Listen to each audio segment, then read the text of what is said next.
Hi, everyone, and everyone on Zoom. Thank you for coming to the Chicago Rudolph Steiner branch.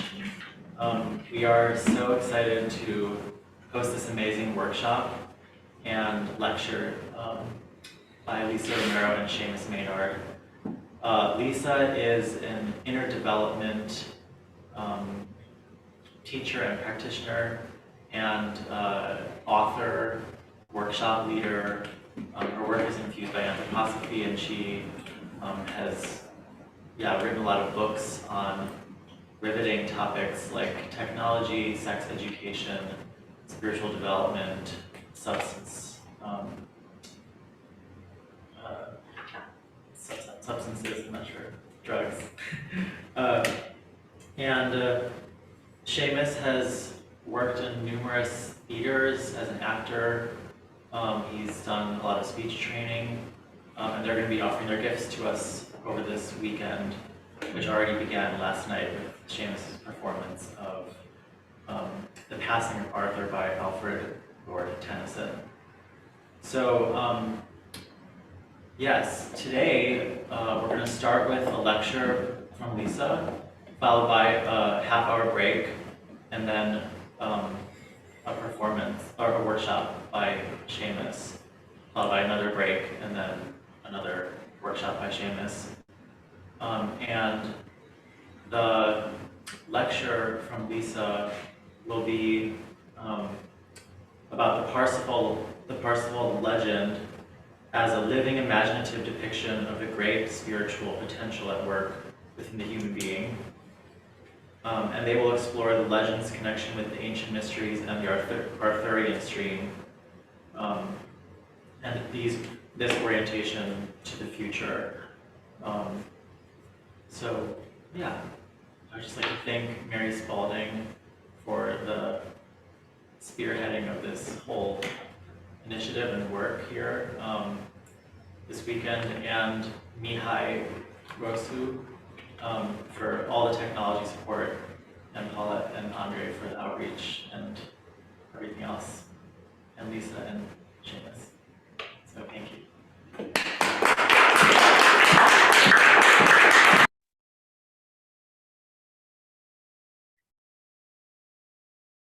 Hi, everyone. I hope this is clear. I actually can't see any faces. Perhaps someone would go on the camera and just let me know that you can hear me fine. Okay, great, wonderful. Well, look, it's wonderful to be invited to work with your community and to be able to work and bring in person and online this work that Seamus and I have been doing for many years together. It's really a necessity of our times to work with how to enliven the mysteries in the way that can meet the people of the times, of the age. And that is something, of course, lives in the heart of anthroposophy, the enlivening of the mysteries into the populace, into meeting the people. That's something that has always been a part of the mysteries, but it's unfolded in various ways. We could say that it began really in the pre-Christian times with the festivals. Festivals was one way in which the deep mystery schooling that took place in secret, in an undisclosed environment of initiates that was actually brought then into the community. So festivals was a way of weaving into these initiatic pictures, the pictures of the future, the pictures of the mysteries into the community life. Now, of course, the festivals also included working with nature, but it wasn't just nature. We could see that this archetype of nature was used to kind of reveal certain realities of the development of the individual human being on the path of their own evolution, as well as the development of world evolution. And the mysteries were one that could not be exposed clearly in their nature, but had to be brought in picture, indeed, in ways of which the populace could take hold, take in what would serve each person. Now, that festivals picture, which has existed, well, even in the ancient Egyptian rites, we see these festivals continuously unfolding. Ancient Indian pictures of festivals, of which we see expressed what is really deep wisdom pictures, but something that can be taken in by everyone. And to added to these festivals became a new level of giving of the mysteries. And that really took place when the bards took hold of the initiatic pictures. Now, some would say that happened through necessity, that when the Catholic Church banned the spirit and one could no longer talk of esotericism, one could no longer bring it into the world without it being dangerous to you and to the well-being of your community. The bards took hold of these initiation pictures and wove them into these profound legends, stories, which were eventually written down and continue to be relevant today. Although, of course, some of the images are hard for us in our times to relate to, because we're no longer walking in a land where there are battles in the same way for external power, or at least we don't think we are. But the actual reality of those stories was not based on the external events of the times, but used the external events of the times to bring about the real teachings of the mysteries, to bring about the esotericism into the world so that it could again be taken into the people, into the populace. And the bards took something on beyond the festivals because they moved from place to place, often with story, with drama, with song. And those bards, in a way, are not just the ones that we are accustomed to. For instance, Shakespeare. They are also, Merlin was also called a bard. So we see in this picture, the bards were extended into all of those that carried this initiatic wisdom and were able to convey it through story, through song, through drama, through this ability to share with the people these very deep, enriching pictures for the soul. It kept alive something that was being outlawed at that time by the Catholic Church, and continues to keep alive something that in a way is being outlawed by our materialistic thinking. Although we could say literalism and fundamentalism is threatening the life of the esoteric that lives in this work. But if we can penetrate it now with what is offered to us through spiritual science, with the clarity of thought, that we've gone from the festivals, added to the festivals, we have the bards and all the work of the bards. We now have the illumination, the consciousness of the initiatic path, the consciousness of the esoteric, brought in the clarity of thought through anthroposophy. We can not only recognize the wisdom in the festivals and in the stories, in the legends, but we can keep alive what their task was, and that is to really keep bringing the mysteries to the people. And that's something that Steiner did so extraordinarily for the times. Some would say that he revealed what should not have been revealed, but he played this role essential for the age to bring in clarity of thought, not hidden in these woven stories that has to be kind of unpicked not woven into the ritual of the festival, which has to be revealed, but actually deeply and clearly presented so that we can take it in thought and recognize the truth and realities of the spiritual world. Now, when we open up into these stories, and particularly the Parzival Legend, we are overwhelmed in a way by the amount of mystery pictures that are woven in there. But often we are not in the awareness of all of the symbology. We don't really understand what it means to be king.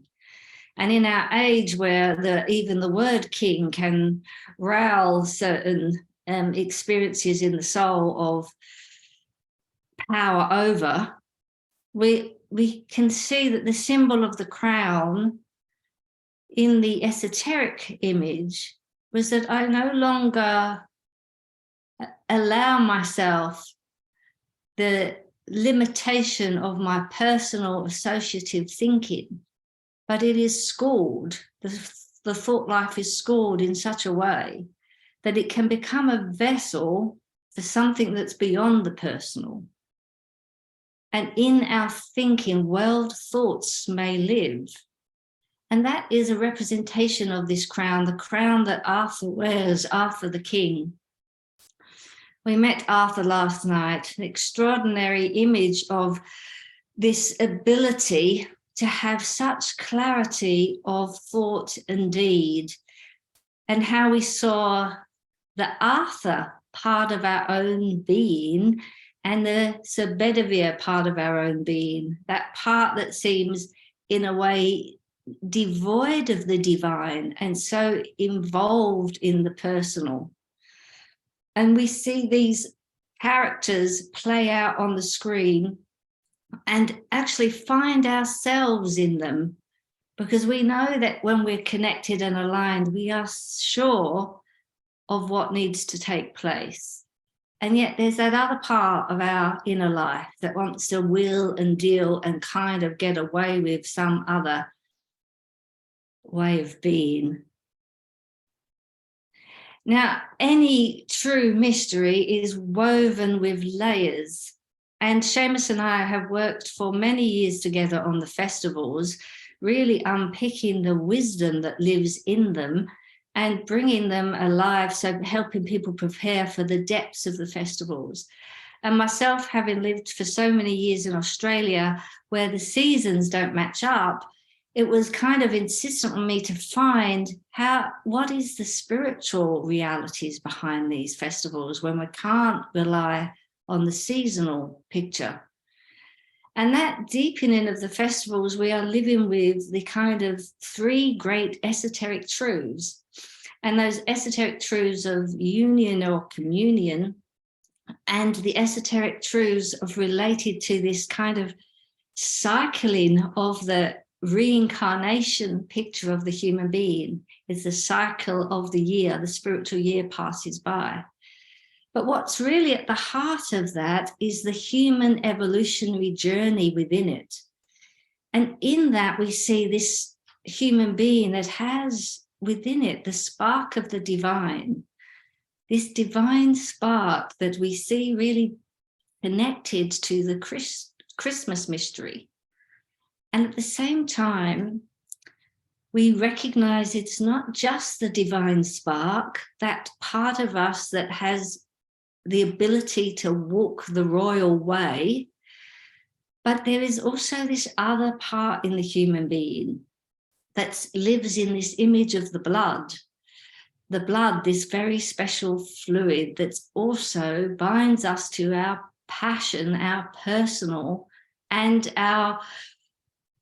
the part of us that can be devoid of the divine and the devoid of the divine. And what is that process of that transformation that takes place in the Easter mysteries, connects us with this blood and that transformative process.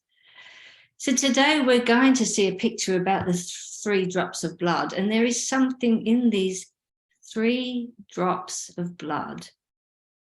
Of course, we don't want to fantasize about all the symbology in these works, but to recognize that through the bards, and this is a really interesting picture because the artists often can be unconscious initiates. They can draw pictures from the spiritual world and not quite know what they themselves are writing, but they sculpt in such an artistic way that we can now live into them. And there are many stories of Parzival. There are many stories of Arthur. Arthur, the leader, the courageous leader. In fact, we have this recognition that Arthur is not his name. It is the name, or an esoteric no name, because it is this ability to put my personal task to one side for a divine task. And Arthur works in this extraordinary manner because he works with the group, he works with the community. And Udasana gives an image of how if we want to hold up things coming from the spiritual world so that they don't come too early into our community life, things brought too early are not healthy for the community. In order to hold that up, one has to work in community to prevent that happening. We can see that in a very simple way in a school community. If you want to keep technology out of the classroom, you have to work with the community. It can't just be one person holds that off. And so there is something that takes place in this working as this courageous leader, this leading, which is a leading of a divine task, to hold back what wants to push in too early. And this, of course, links us to many of the mysteries where we see things that come early have an effect of consequence that has to be overcome in time. And in the same time, we see that consistently in our way of working with education. We're trying to look at what's age appropriate for the development that's the most healthy for the child. How do we really meet that? Not to bring things too early.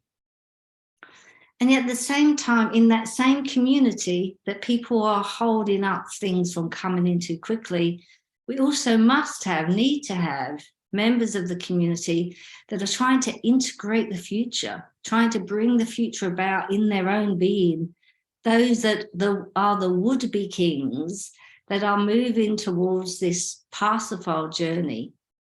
That Parcival himself is working to go through the process of integrating the new steps of the mysteries within themselves, each individual, and only an individual can do this, out of their own resources, that might then allow the way forward for the community to enter in without the evolutionary step, creating discord.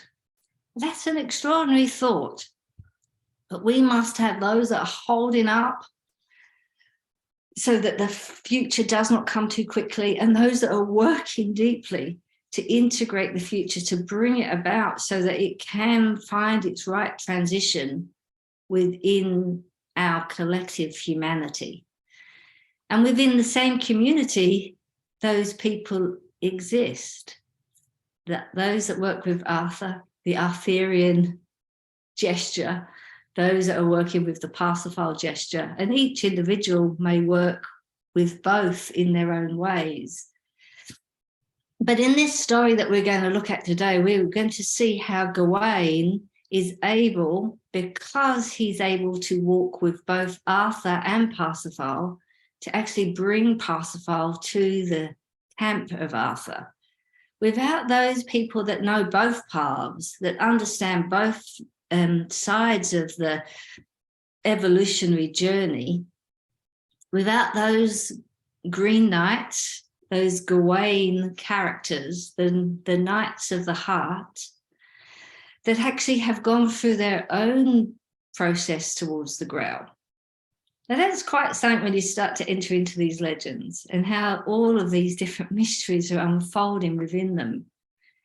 And yet we have gone beyond the age of purely the bards, and yet they're still so significant, just as the festivals are so significant. And we saw how Rudolf Steiner sort of gave everything he could to re-enliven those festivals, because they have lost something of what they feed humanity with unless they're enlivened.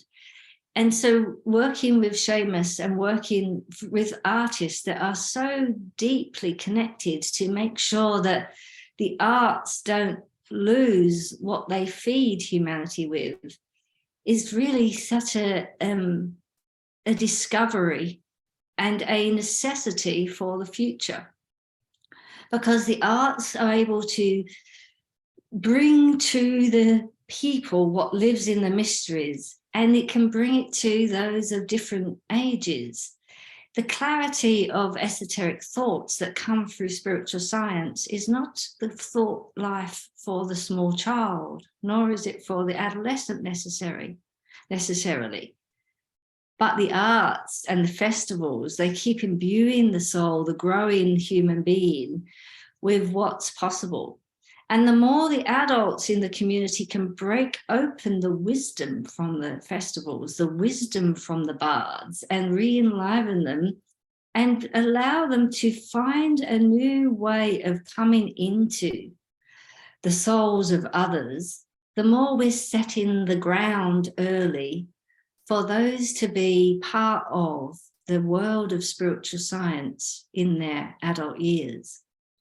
And we have to consider this as anthroposophists, because we know that anthroposophy itself has not got a booming young generation coming.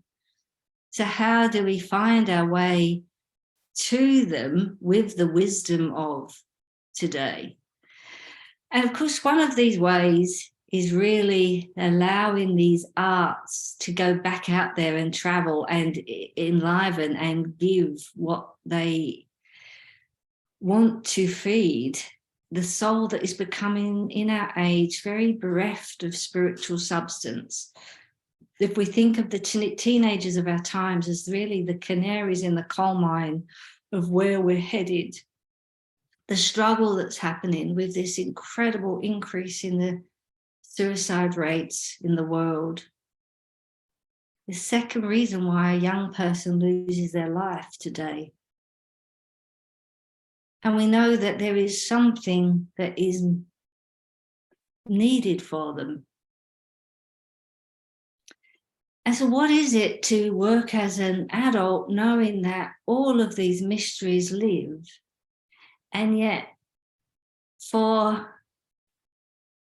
we've always seen people there trying to bring them out, trying to bring them into the wider world. Not everyone can receive those mysteries in the full consciousness straight away. They need to sort of have the ground laid to come towards them. And so we see in this wonderful pictures of these legends, so much can be fed and given and awoken that allows us to see not only does the esoteric still live here, but it still has something to reveal to us. So last night we met the legend of the passing of Arthur.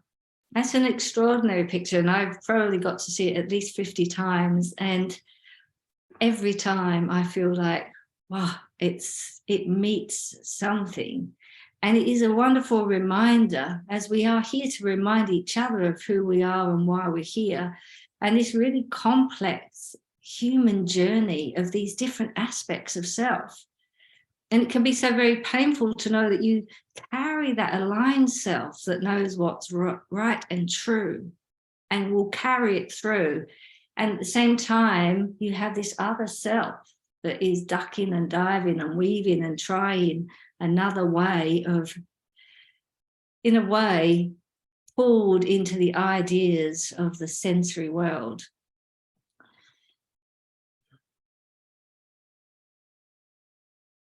So woven into these mystery pictures, so much can be discovered. And I think those that have taken on the journey of just trying to open one legend, like the legends of Parcival, realize it is just continuous unfolding. And so many of the images are speaking of something that we will have to meet or pass through as an individual. And at the same time, it gives us this ground for the esoteric. It tells us that things aren't as they appear, that there's something else going on behind this sensory world that is deeper, richer, and it does this extraordinary thing, as all esoteric works does. It works on many levels at once. On one hand, the rich pictures, the artistic pictures, deepen and widen the human soul. That's such an important part of the child's education, to feel that their soul life is growing and deepening, and our own education. That when we take hold of an artistic work, a work of the bards, we are richer for it. We are wider for it. When certain arts meet us, the soul itself grows. And that's really part of the journey of life. It's really to bring us into relationship to all that might grow the soul. That's one of the aspects of love, or the work of love of the soul through the journey of life.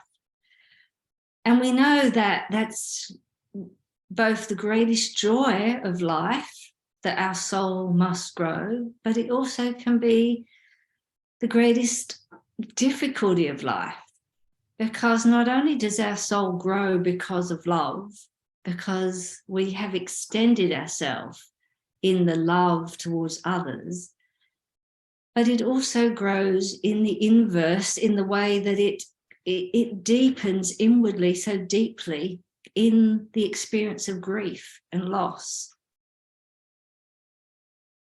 Through loving and losing, our soul life grows exponentially.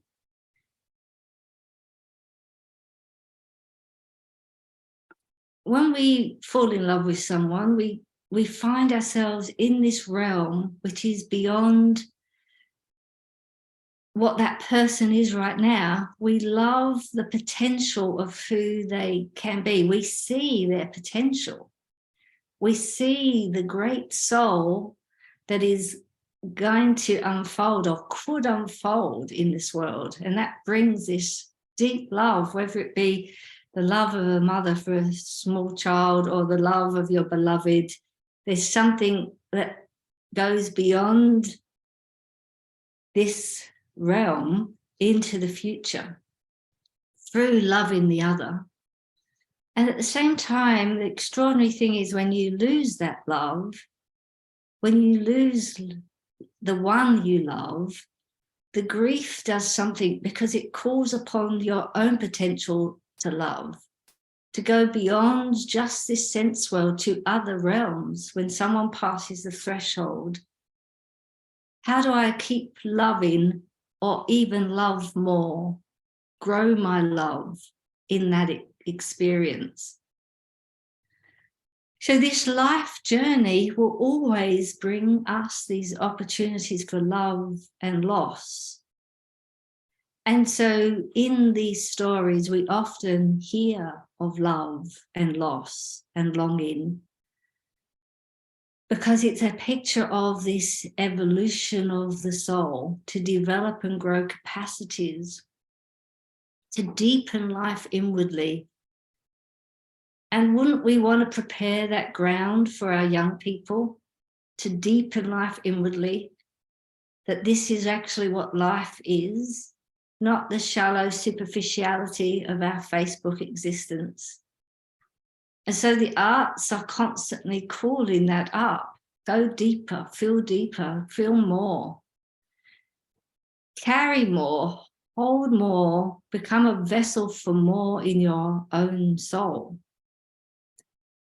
And that's part of this great work of love of the soul that we enter into in this journey of life. And it's there that the arts are helping us. It's here that the songs are calling us. It's here that the drama extends us. It allows us to go with it. And that's quite something. That piece of art you saw yesterday with Seamus, we did this in one of the schools in Scotland. And we had an assembly of year 9 students up to year 12. And they're all sitting around and, you know, at the times they're not so interested in having new people necessarily come and give a presentation. But when Seamus was able to bring this piece and to watch, for me to stand and watch these students be taken so deeply with this story, that when the sword was thrown, several of them looked to the back of the room to see where the sword had landed. And I was like, there it is. They're not lost to the screen. They just need to be fed. They need to be fed these really rich artistic pictures.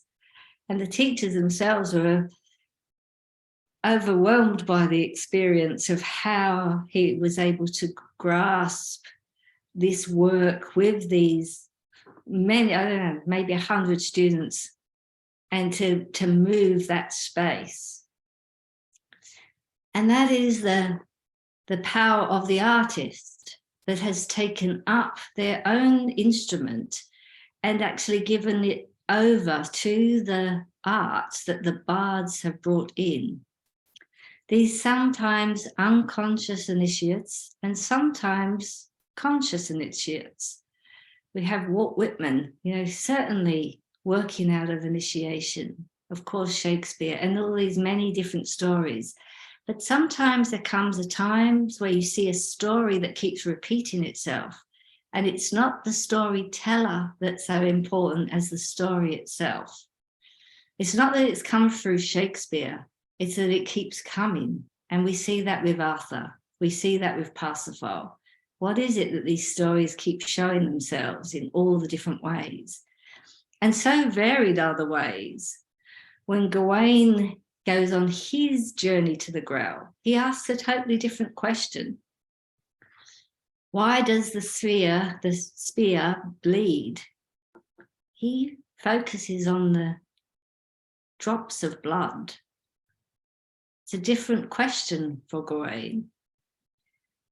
And these esoteric pictures are something that we can break open in ourselves, because we all have our individual journey. Even though we could say the path is given universally, it's always walked individually. So even though we can be aware of this divine spark and this void of the devoid of the divine, which we find in the void of life, of the path, even though those things are clarified as archetypal and belong to these kind of 3 esoteric truths that we work with in all of the schools, nevertheless, the way of which we come to them and understand them, and they become clarified through our own experience, requires us to see the journey of many.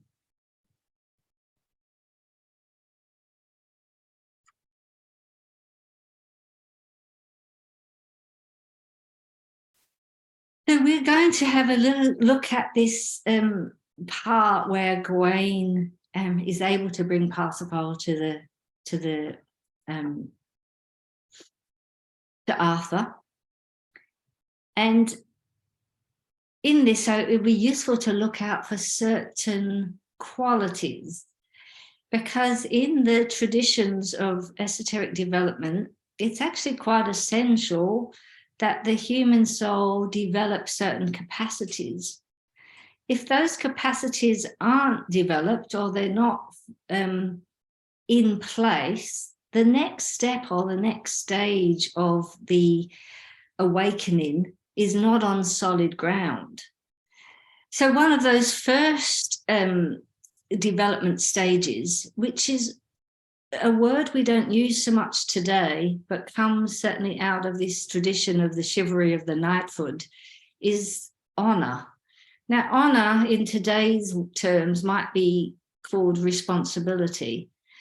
The ability to really be responsible for what lives in us, both the quest for the divine spark, but also the passion that is devoid of the divine, that responsibility to recognize those aspects of our soul, to not just be aware of those Arthurian parts of us that are clear and aligned, but to be deeply aware of those parts of us that would rather wheel and deal and get some other kind of relationship to life. Bedivere's desire to hide the sword so that it can be seen in the future. And all of these other thoughts that we have that want to wangle their way into our life and lead our life. But the reality of that responsibility, and to build that uprightness, to become a person of their word, is really the first step of honor, which we see as a part of the creed of the knighthood. The second step would be connected to justice. The justice is something that is really on in our consciousness so deeply today. Justice, it's not just us, as it comes from the Hebrew sense of the word. It's not just us. What do we walk this path for? And this is something that needs to be understood in our times, because in the knighthood, that was so clear. It was so clear that you didn't walk a path of inner development for yourself. And yet today, with certain movements, often the path of inner development and evolution of the individual soul is walked entirely for self-gain, for my yoga physique or my ability to have concentration that allows me to have one over on my opponents in the business world with mindfulness exercises, so forth. Something that is almost unheard of in the true traditions has become a common part of the development path today. How do we really make sure it is about justice? It is not about just us. And really, that also reveals itself in the way in which we see the interaction and the relationship of the knighthood. The third capacity that's built in the soul is connected to reason.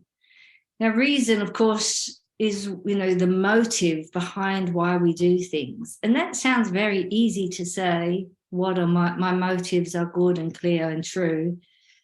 But we have to really enter into our own deep, honest inquiry to really pull apart our reasons.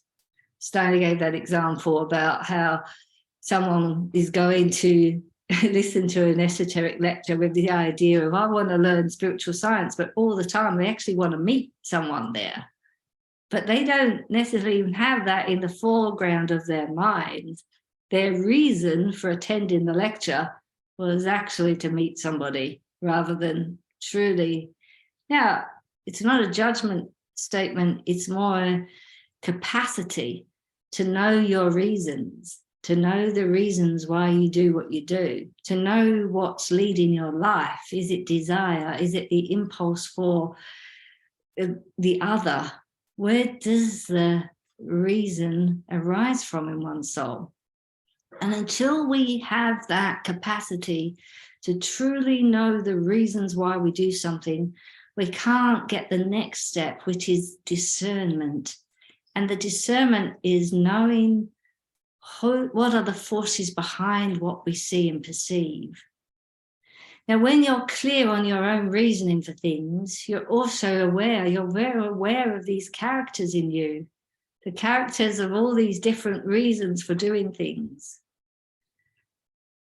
But you also, therefore, become much more aware of how to see behind what the appearance of something is. Now we know in this world and in the astral world, the elemental world, certain things appear as not as they are. How do we know behind the glamour of something what is the active being consciousness? How would I discern who stands there when we have a world where the outer might all appear as true and beautiful?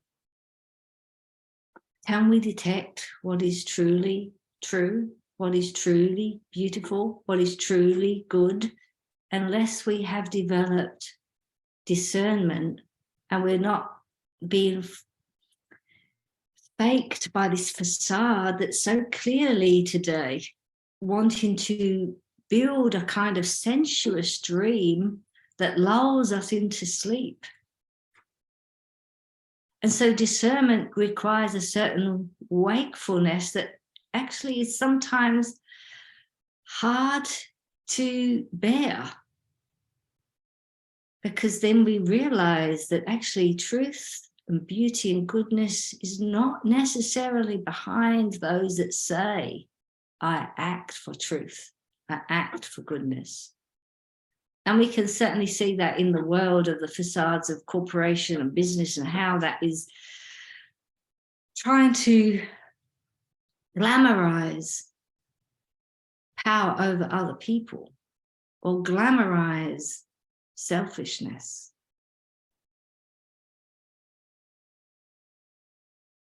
But with discernment, we recognize what beings pull those strings in truth.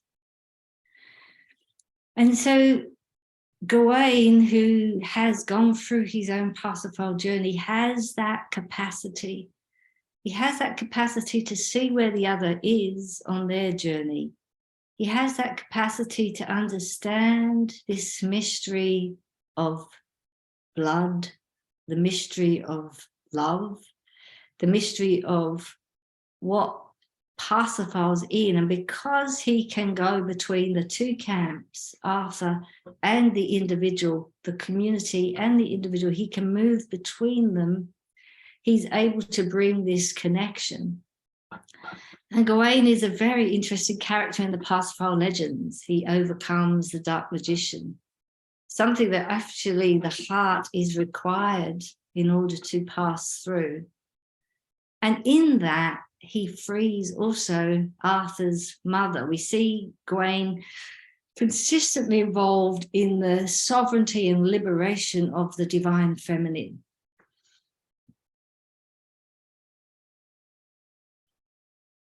I think I won't say any more. Let's meet these characters. It's wonderful to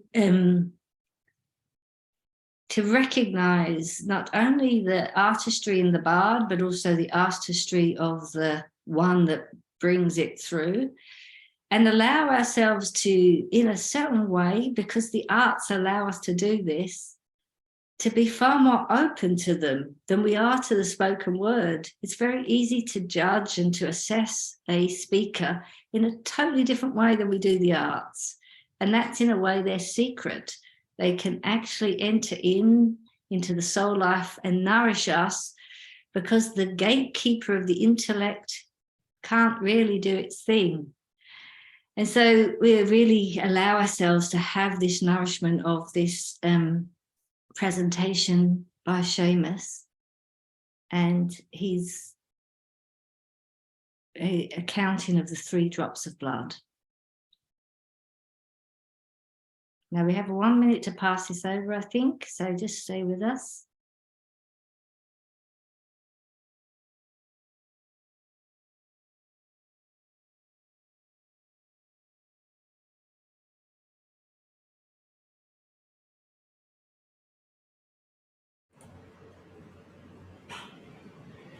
Thank you, Lisa. Thank you, Mary. So I'll give a little introduction just because we're going to jump into middle of the story where we meet these different knights and different qualities.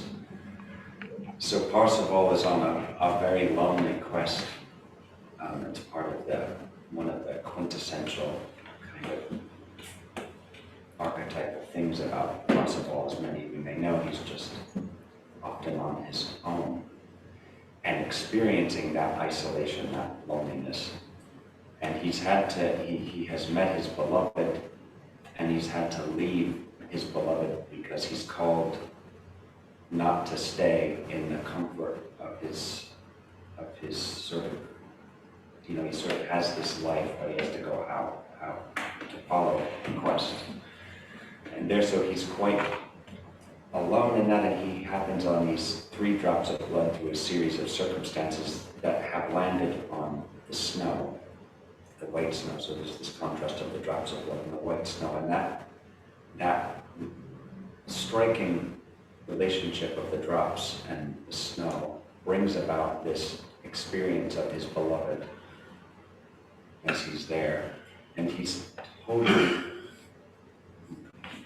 enraptured in a kind of trance-like state by this as he in a way communes with his beloved, or the memory or the experience of his beloved. And he's so enthralled with that he completely forgets about everything. He's just sat completely still on his horse in the middle of nowhere with these drops of blood. But at the same time, Arthur has been out with his host trying to find Parcival, his entire company, because we have to find this knight because Parcival keeps sending knights that have been overcome who are enemies to Arthur's mission and work, and Parcival has again and again overcome them with his strength and sent them to Arthur to sort of align themselves with that impulse. So Arthur is he's not really met Parcival as a knight. He's only met Parcival once as a child, as a young person, and Parcival wasn't yet ready for the world.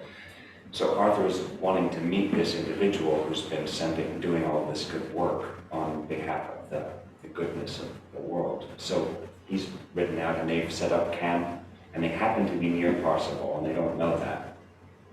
And there's one night in the camp, Arthur has gotten to the point where he says, we need to stay in camp now, because I don't know where to move to next, and we're right near the Grail castle. We're on the border of the forest that surrounds the Grail, and that's a territory that we don't want to just go wandering around in, because the Templars protect that. And Arthur knows he doesn't want his knights to tangle with the Templars, because that wouldn't be a good thing. And he knows that his knights will, because they have all these qualities of honor, and they're gonna stand the ground and everything, and the Templars are too. So Arthur's saying, let's just wait here. But there's one knight named Segramors who just can't stand that they're waiting. He has this very fiery, choleric, metabolic vehicle, and he's going, I can't just stay put here all day long. We have to go, we have to do something. We might get, we're going to be made into mockeries if we don't stand up and do something. And so he's getting very frustrated with this. And a scout runs into camp as he's there pacing around the camp, really impatiently. And the scout shouts that there's a knight that he's seen outside the camp with very still with the upraised lance. And that's Parcival there gazing at the drops, but the scout takes that as a sign that the knight's challenging somebody from Arthur's company. So Segramors immediately tries to get permission to go out and fight this, and he does get permission. So that's where we'll drop in, we'll get to meet these knights. So he's just gotten word from Arthur that he's allowed to go and battle with this knight.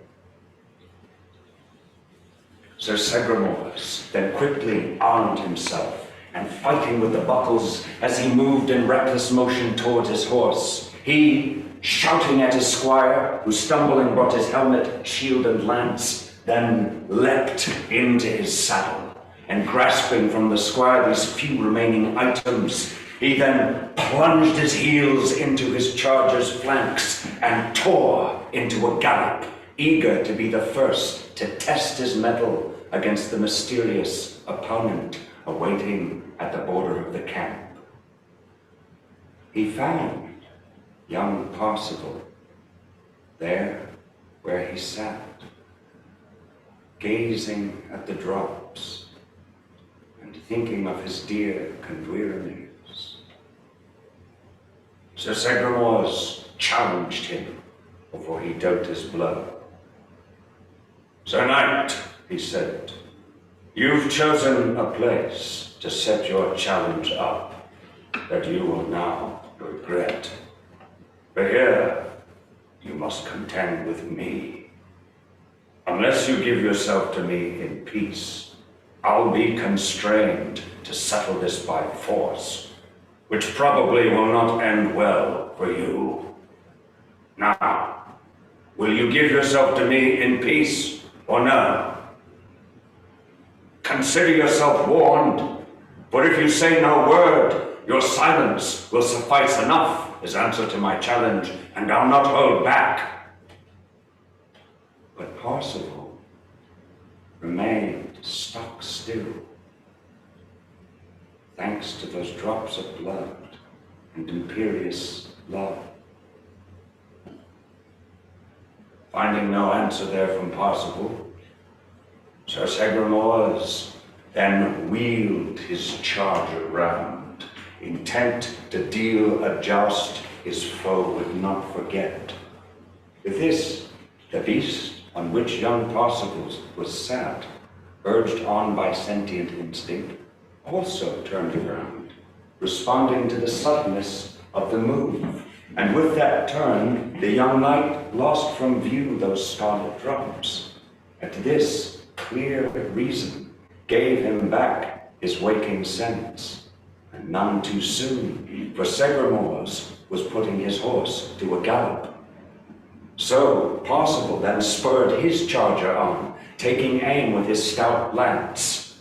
He took the blow of Segramors straight through his shield, but held his seat as calmly as a swan that glides o'er glassy lakes, while he struck home an answering stroke that sent his challenger on a hurtling flight headlong through the air and crashing with an unforgiving force onto the cold, hard ground, where like a heap he lay still, stunned and motionless.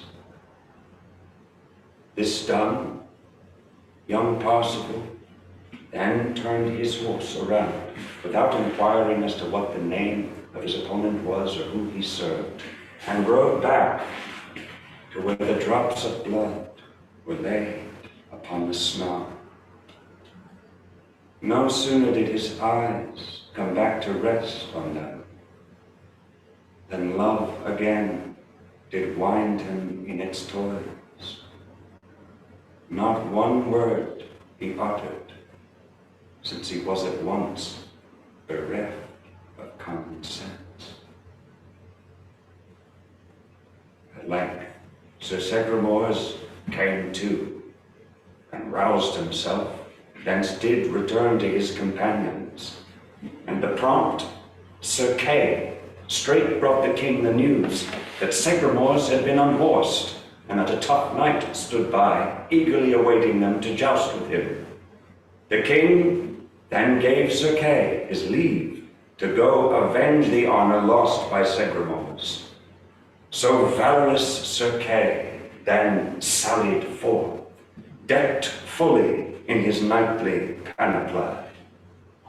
He hailed the statuesque knight, sat on his horse, sat still as a lake, protected from the wind. "Grave sir," said Kay, "since it befell you to insult the king, if you will be ruled by me, and as I see it would serve you best if that is what you do, you'll let yourself be put upon a leash and led into the king's high presence, there for him to judge your fate. as consequence to this offense you've made. If not, there's nothing you can do to escape my ruthless vengeance, which I'll not hold back unless you peaceably comply. If you forego my offer now, you'll soon regret your snub and hubris, which once foregone cannot be taken back, for you will be roughly handled, roughly received, and roughly subdued, sir. But Parcival, a captive to desire, remained still, silent, and transfixed. Sir Kay then raised up his lance and gave young Parcival's head a mighty thwack, so hard his helmet rang. "Wake up," said Kay. "Your sleeping arrangements here are with her bed linen. Now I have other things in mind for you. I'll bed you in the snow. If the beast that bears sacks to the mill were thrashed, as I'll now thrash you, it would rue its sloth and sluggishness."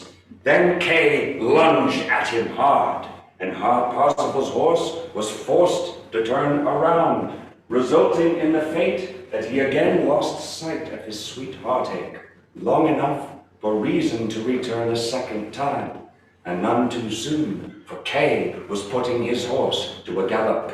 So Parcival again spurred on his horse.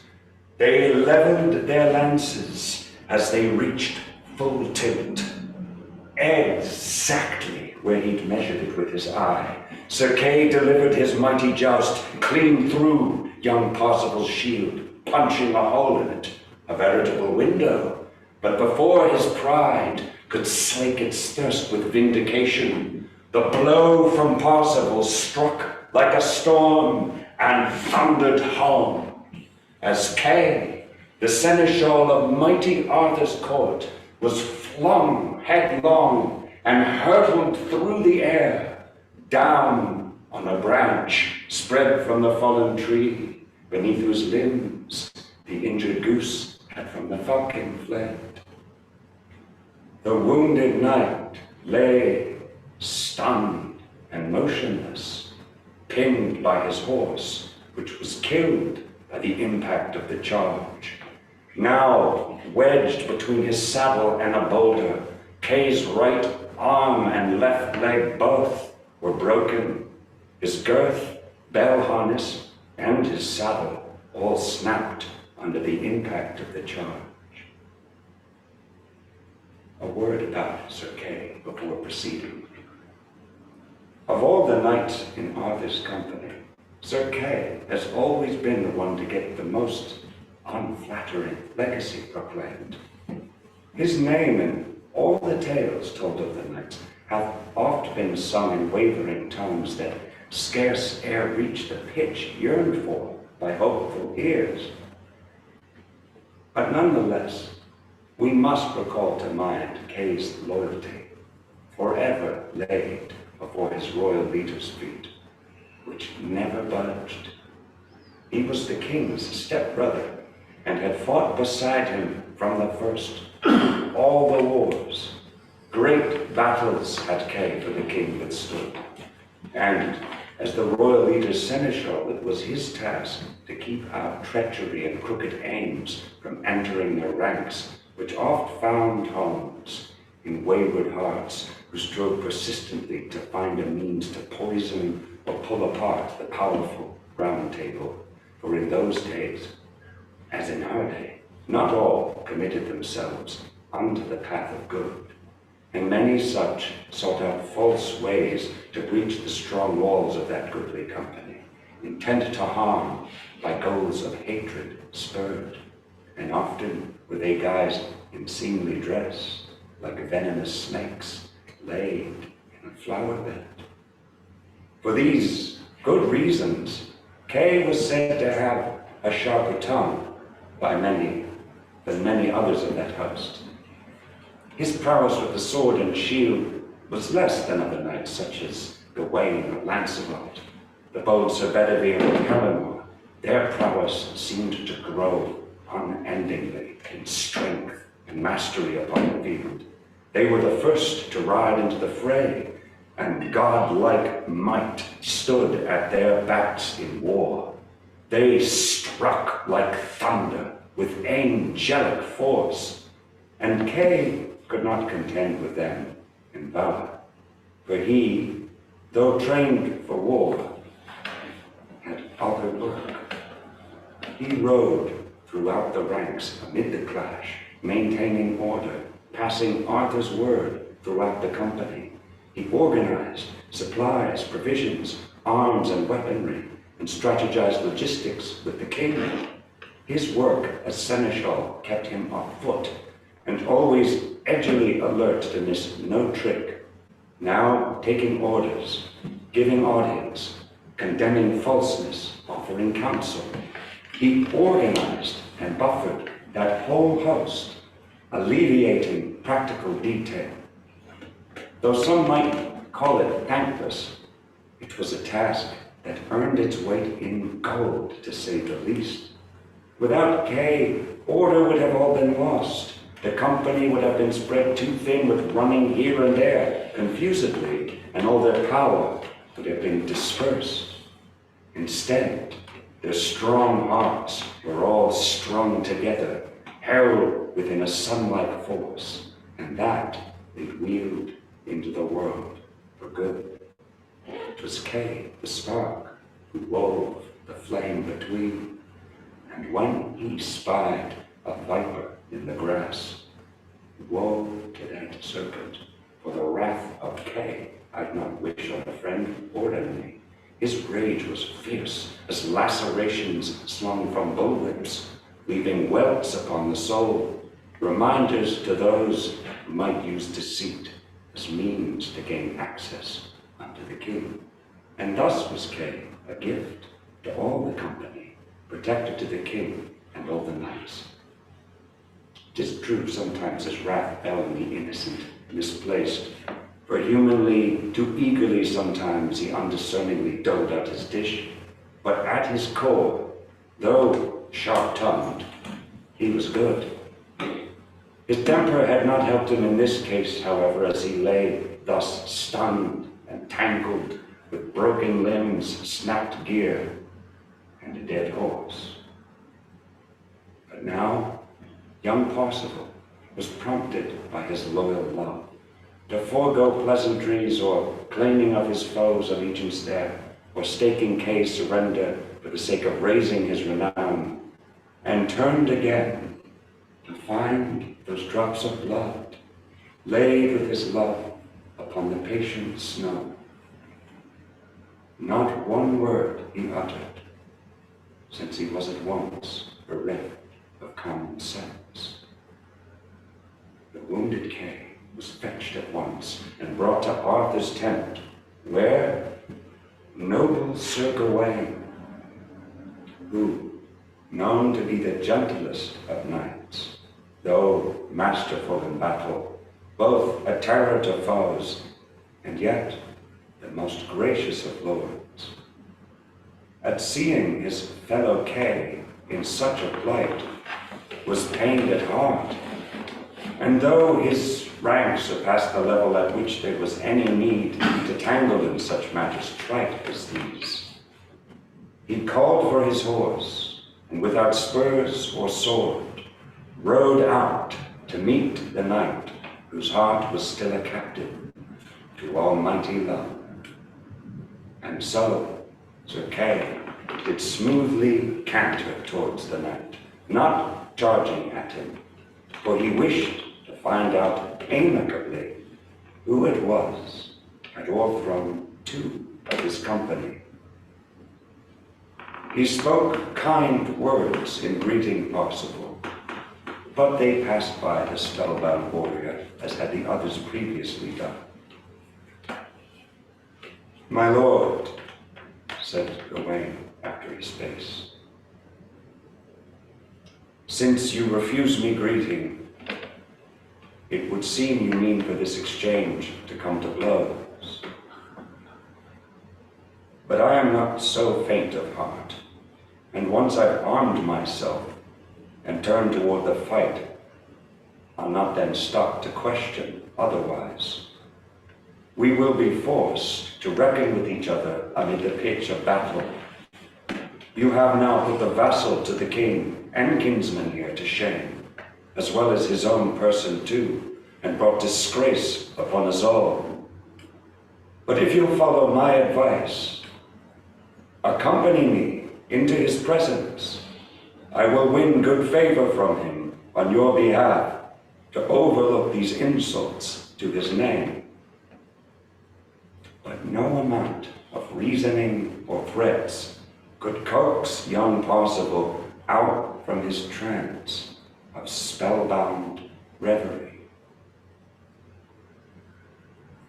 Gawain, however, the glory of his realm, the love's sweet pang was not a foreigner. He had been held by its dominion, had felt its pang, and understood the sway it measured over unsuspecting hearts. What could it be, he wondered to himself, would render someone speechless in this way, so that all words, all common turns of phrase, all practiced modes of everyday exchange would thus be lost to the average expectation. It is not average for a person to be mute while fully armed for battle on a horse. And yet, it smacks of something I have known. For surely, when a soul is overcome by love's sweet ache, one is often reft of common speech, for nothing can compare with such a power of benevolence. What if it's love that now oppresses him?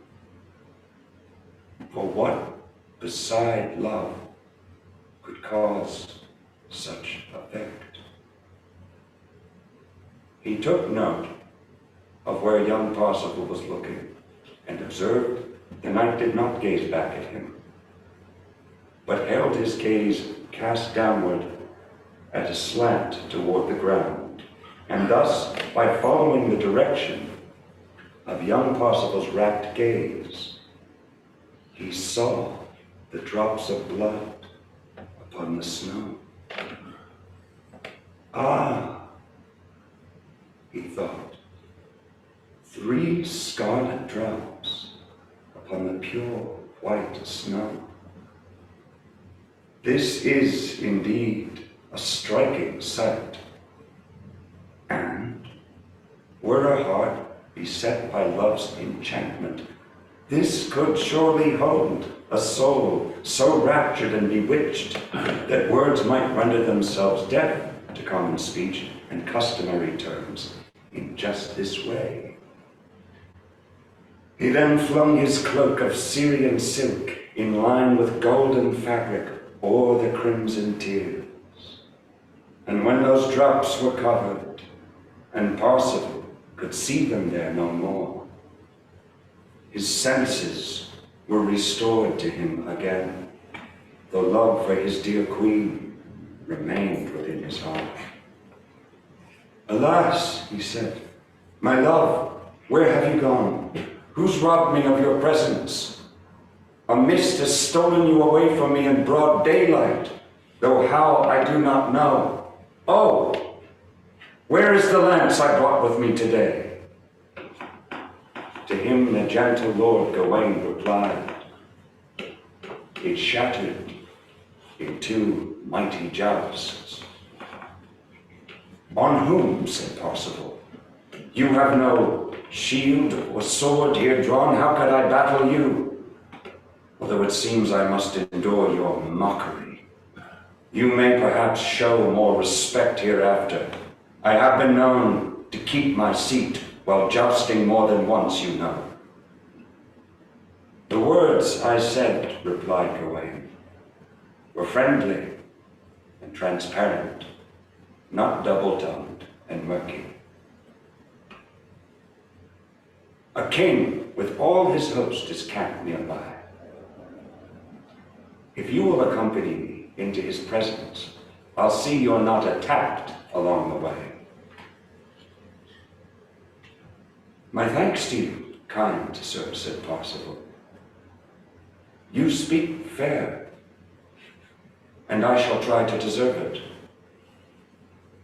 Since you offer company, will you please kindly tell me who you are and also who you serve? I serve a king, replied Gawain, from whose nobility and love I have received much generosity. Whatever gods bestowed on me, I place in dedication to his worthy cause. King Arthur is his name. I am Gawain.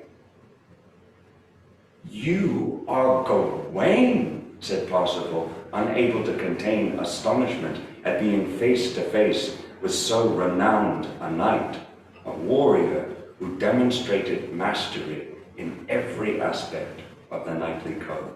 For all the virtues of nobility adorned Gawain's character to such degree that he was thought to be a pinnacle of chivalric attainment, unrivaled throughout the world and famed for those high traits. What scanty credit, sir, said Parcival, I will receive for being well greeted by you, for I have always heard it said of you that you receive all whom you meet this way. Be that as it may be, said Lord Gawain, may this, our good exchange, be but the sign of future friendship. Now, if you'll allow my word to speak on your behalf, the king will welcome you into our midst. Right glad I be for your good company, for you have shown your prowess twice this morn. For this my brethren groan, but will amend. And if it be, as I do now suspect, the aim and purpose of our quest has been attained, for though I dare not guess at it, I ween thy bearing speaks nobility beyond the pall of ordinary knighthood sure. So, let us put this guesswork to the test and see if these things be as I do now predict. Young Parcival was overjoyed to meet the infamous Gawain, whose wide renown as Arthur's nephew and a champion of the Round Table was unparalleled. The two companions rode to Arthur's camp, acquainting each other in the dawn of friendship on their way till they arrived, where they, by everyone, were well received. And Arthur was most joyful of them all, for as Gawain had almost guessed, it was indeed the one whom they had come to fetch. Sir Segramors and Kay begrudgingly forgave their new companion, and vouched his skill was great, commending him a knight unparalleled in strength and courage.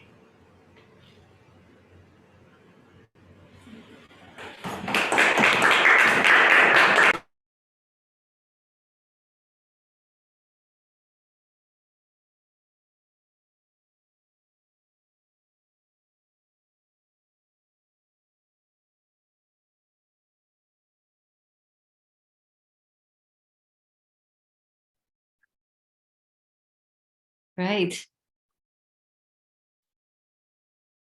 That's quite a picture. This is quite something, this task of ours as human beings, as we walk on this evolutionary path, to find the wisdom in the world and to bring that into our own being. It's really a task of spiritual love.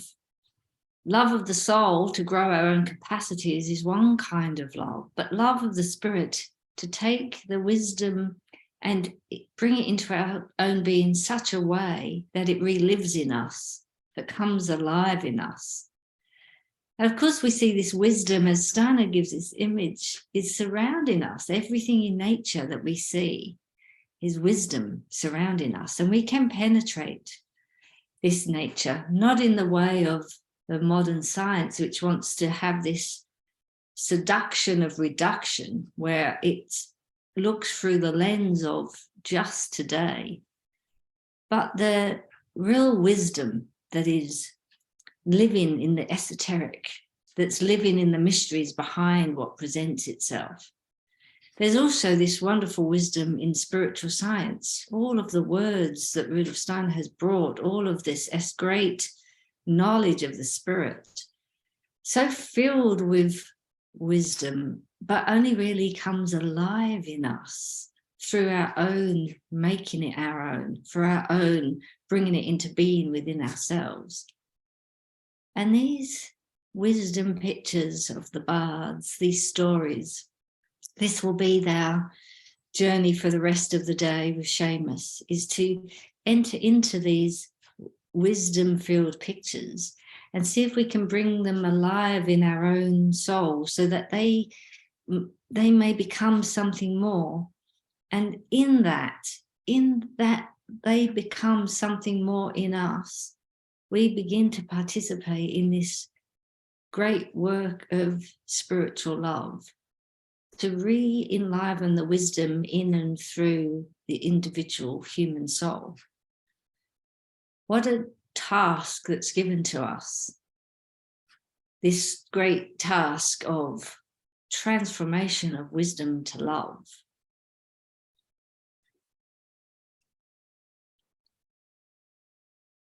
So we will be also working together in preparing for the Easter mysteries. I'm sure you can find us at Inner Work Path. And in that we will be this year looking at the great work of love. And I really, it's really a difficult time to overcome these forces that wish to, in a way, block the esotericism through literalism, through fanaticism, through not being able to see behind the image. So it's a question in our age: do we find new symbols or new ways to enliven them? Or can we only find those new symbols if we've taken those pictures into our own heart and find what they can become going into the future? How can the esoteric be fed into the world as we go forward? We can't hold it in such a way that it doesn't serve anyone. Do we open those doors through the arts? Which ways in which we can bring what is so important to the enrichment of the human being into this, particularly into the realm of the child, into the adolescent, but also into all community. So as a team, we work with the festivals, the bards, spiritual science, we bring it together in our workings together. And I hope that you can experience some of that in your workings with Seamus over the rest of the day. And I really appreciate what he's able to commit to and give of himself in that. Thanks once again, Seamus, for everything you do. And I hope you have a wonderful time. Now, I know you're having a 30-minute break now, and then you'll come back for the integrative session, and then the lunch break, and then the afternoon session. So have a wonderful day there in Chicago and around the world, wherever you're tuning in from. Thank you. Invite you all. Bye.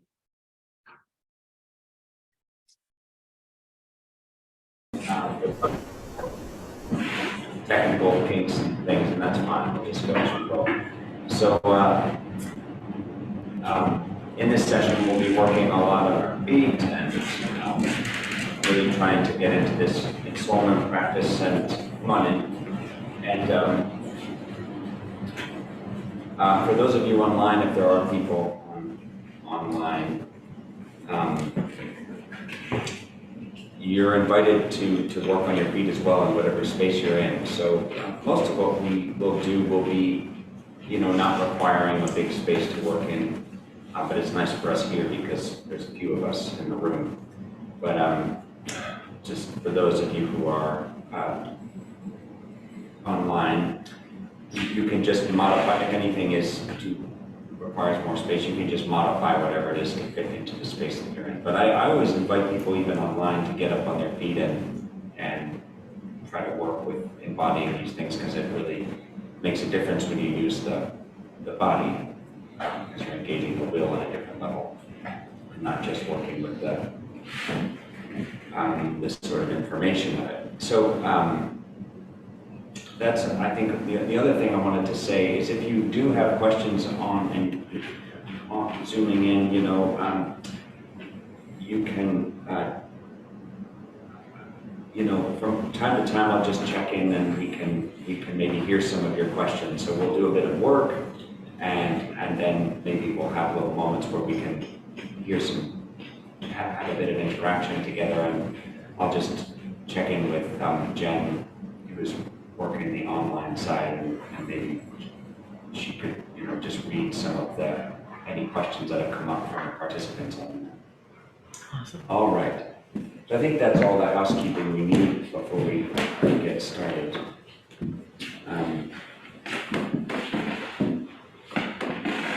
I think the main thing with this is what I was mentioning before, is how do we always take our work further and further into this realm of experience, so that when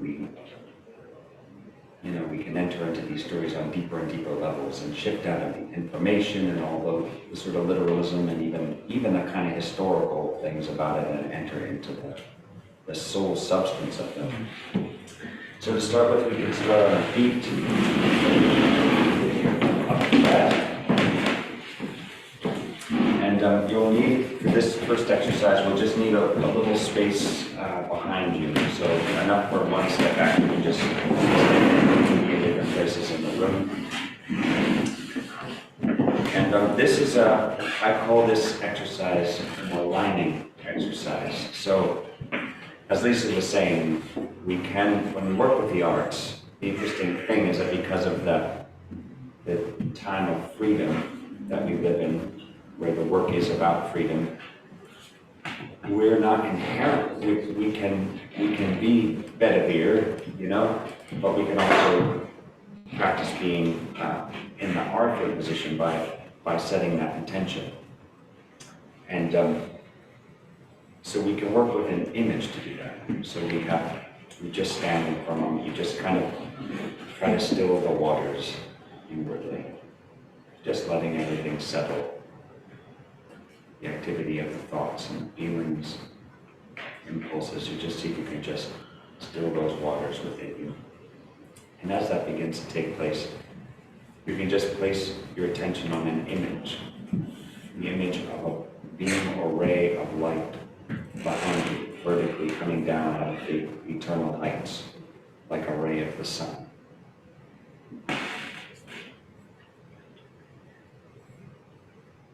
And for some, this will be a very vivid, imaginative picture, something they see visually. For others, it will be a feeling. For others, it will be more strong in a sort of a sensing that that presence is there. And for some, it will be all or some combination. So the imaginative realm can be experienced in many different ways. It's important to allow that. But in whatever way it is for you, make this image as real, as much of a reality as you can. Shimmering ray of light.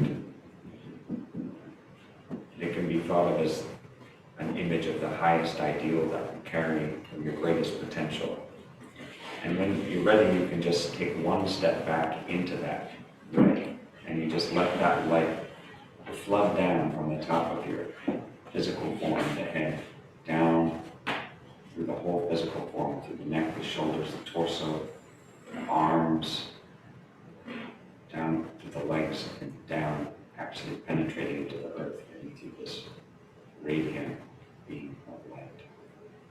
Some of you may need to shift your angle because this light becomes so increased that the arms begin to lift, just to allow that radiant to come out.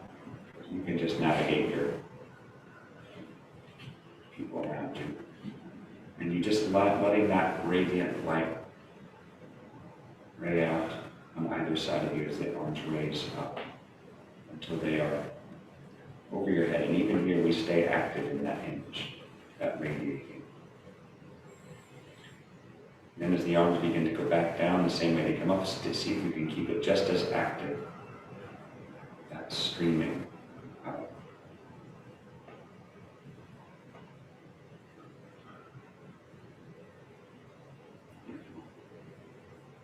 And when we arrive at the bottom, we still stay active with it. It can sometimes be like just being in that beaming light, or it can also feel like an echo. It's just there from the deed of having moved for this ray.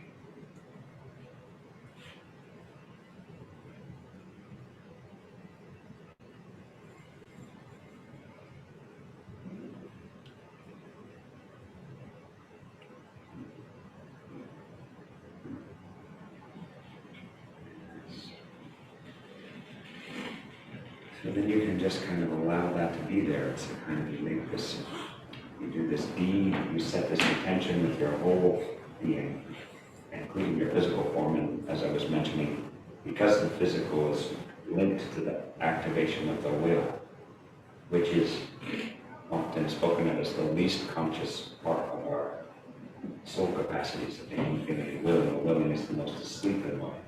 That's why we can work with this wonderful realm of the image and uniting the physical form, where you're actually sending a signal to our higher faculties that we will to be in alignment with this higher principle when we work. We will to be not in the Arthur gesture, allowing that we have our humanness. So let's do it again. We can do it. I won't talk so much.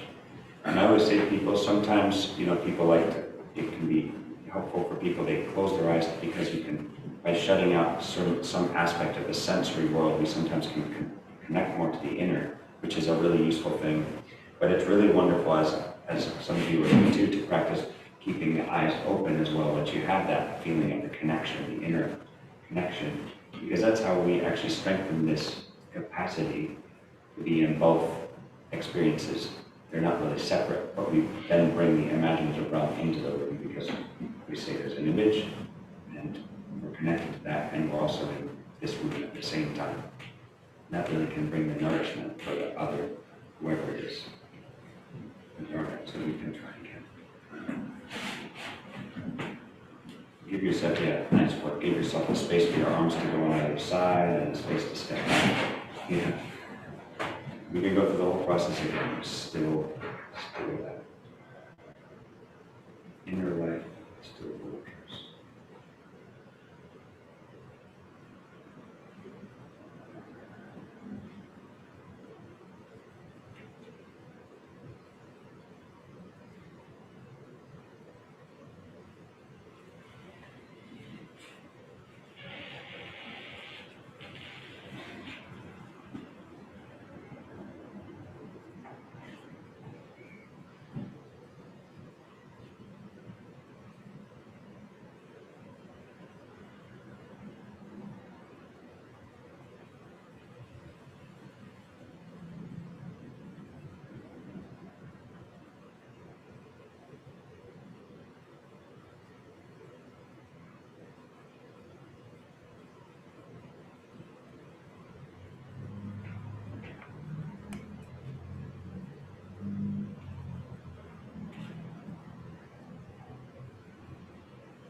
This is wonderful to work in concrete.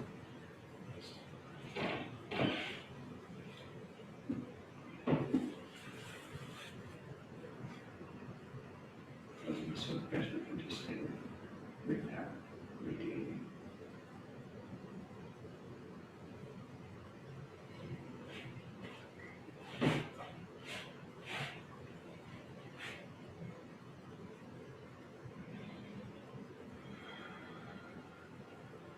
Yeah, so it's a wonderful thing also working in groups because you can feel it actually strengthens it, you know, everybody putting their attention in that. You can also have the feeling each person, each individual is committing to this intention. And it's also a nice feeling of this inexhaustible supply. You know, you never run out of this eternal self, this eternal being. And the other thing maybe some of you notice, it's really nice to also see what's there in the actor. You're there in the room, just there, present, but what happens in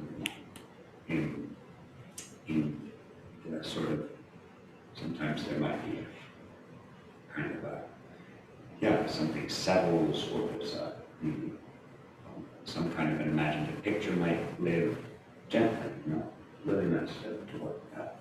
So this is a great thing to begin work with, open a session for yourself with, or in group, and it really helps to align the work. So the next thing I often do is, now we bring it into the words. We have the physical body, we move the physical body, so the word also has power. So it can be nice to bring it to that next step.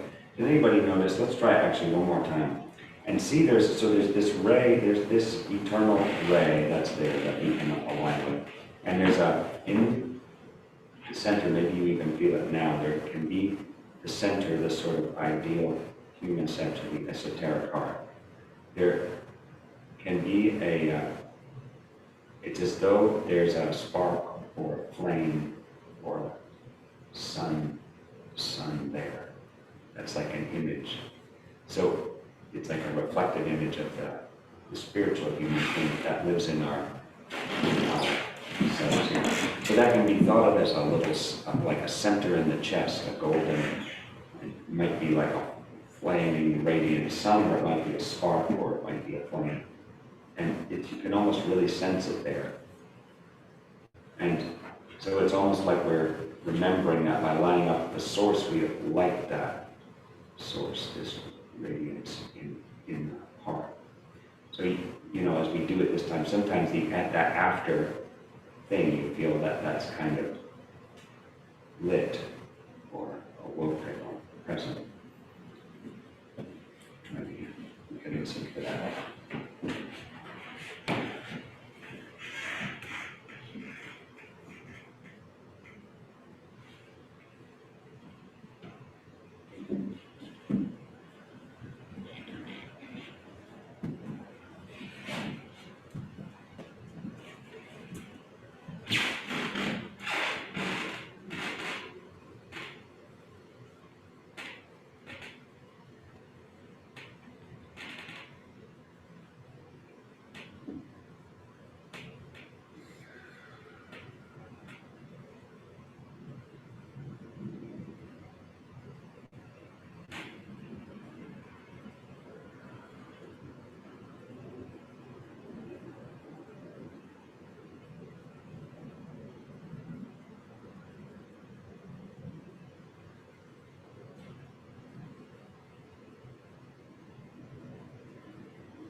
So there's a verse that Rudolf Steiner wrote that we could work with, and I'll just give the words. Jen, I don't know if you have that verse. I know I gave Jen all the other things that we're going to do, but without scrambling around, if you can find it and put it up, that would be great. Jen, but if you can't, don't stress. I'll also give the words here. And maybe we can revisit it after we've had time. But if you have the time and can put it up, that would be great. It's the sunlight verse. So I'll just give the words and you can say them back. So you can say it however it is. We're really now just working to align ourselves, and so it doesn't matter how it sounds or what it is. We're trying to unite our inner life. First we united with a gesture, and now we'll unite with the word. So it's a verse that Rudolf Steiner gave to David Beckman. So the first line is, I feel sunlight in my heart. So you just try to bring everything in alignment. Just say that word, those words. I feel sunlight in my heart. I feel sunlight in my heart. It's esoteric heart, esoteric sun. And the next line is sunlight streams into my hands. Sunlight streams into my hands.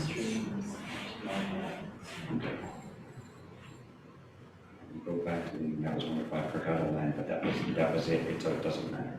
So the first line is, I feel sunlight in my heart. I feel sunlight in my heart. Sunlight turns to warmth in my heart. Sunlight turns to warmth in my heart. Warmth streams into my hands. Warmth streams into my hands. Warmth streams into my feet. warmth streams into my feet.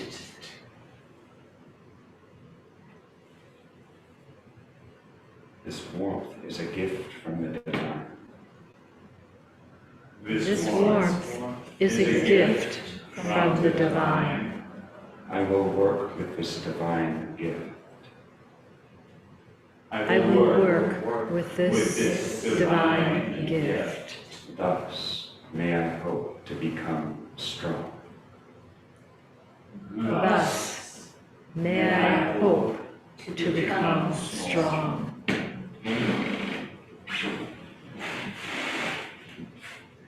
Strong or strong? Strong.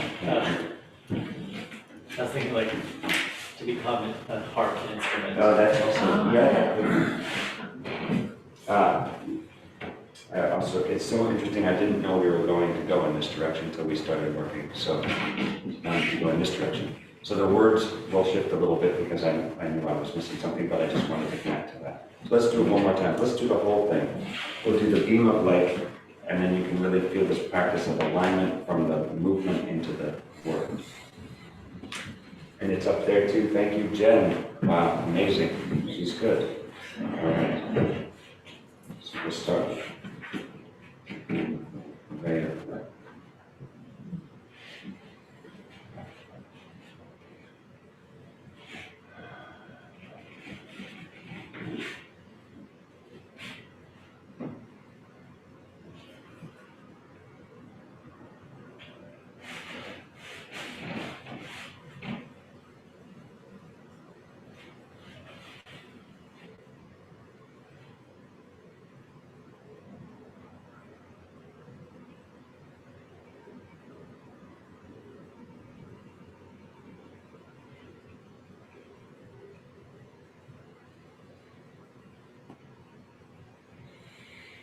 I feel sunlight in my heart. Sunlight turns to warmth in my heart. Now, hold on a sec. My heart's force streams into my hands. You want to say that again? My heart's force streams into my hands. My heart's force streams into my feet. My heart's force streams into my feet. And we can connect again to that ray of sun. My heart's force is a gift from the divine. My heart's force is a gift from the divine. I will work with this divine gift. I will work with this divine gift. Thus may I hope to become strong. Thus may I hope to become strong.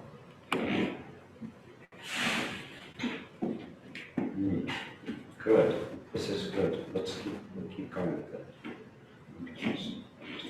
Yes. Yeah. I think we've been here almost it's a long time. Yeah. So we're making a pentagram, but the verse actually makes a pentagram, which is quite something.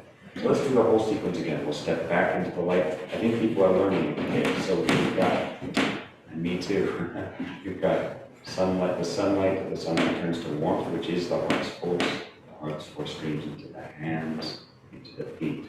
The heart's force is a gift from the divine. It's that ray. Eternal being, I will work with this divine gift. Thus, may I hope to become strong.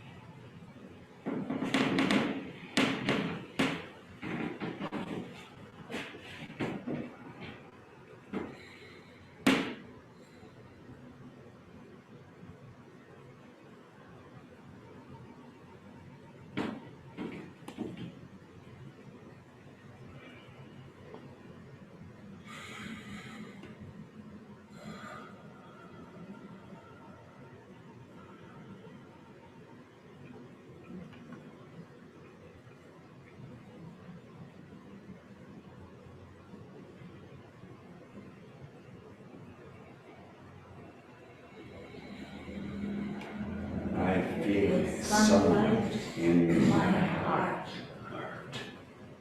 Sunlight turns to warmth in my heart. My heart's force streams into my hands. My heart's force streams into my feet.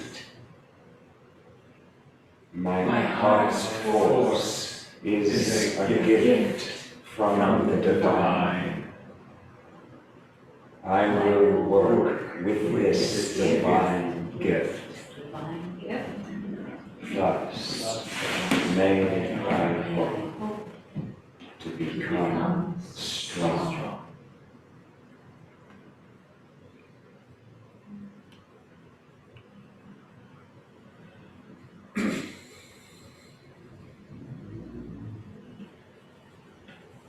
Good, wonderful. So listen, this is a nice, really good way to work. And you can work with different verses once you've opened, someone might want to work with another verse and go through different verses. So you can really begin a day's work or anything with this kind of thing, and you get this, you'll just have this accompaniment you're saying to the higher faculties that you'd like them to accompany you with your work. And they really do, they come to meet you through the day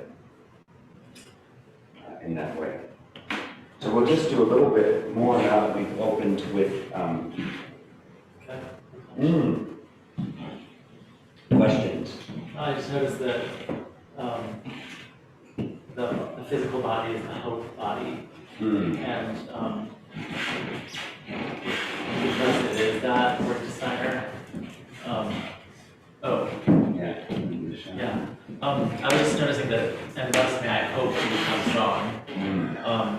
With this esoteric heart really willing into the physical body. Yeah. It seems like no coincidence that Steiner is saying that this esoteric love permeated into the physical will is a hope gesture, because it's a physical gesture, but it's showing how the physical is the esoteric hope in a sense. Thank you. Yeah, well said, yeah, hope and the will related to the hope and overcoming the fear, Yeah. yeah. Good, that's it, yes, Miller. Not a thought, but an observation.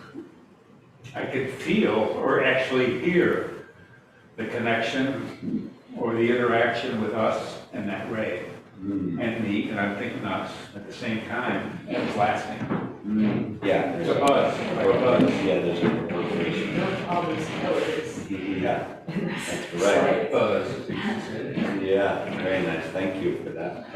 I don't know how, do we have any audio from Jen? Is that complicated? Just to see if there's any questions from the chat so far as we go through this. There Jen, aren't, if you can hear me, but there aren't yet any questions. Sure. Okay, great, thank you, Jen.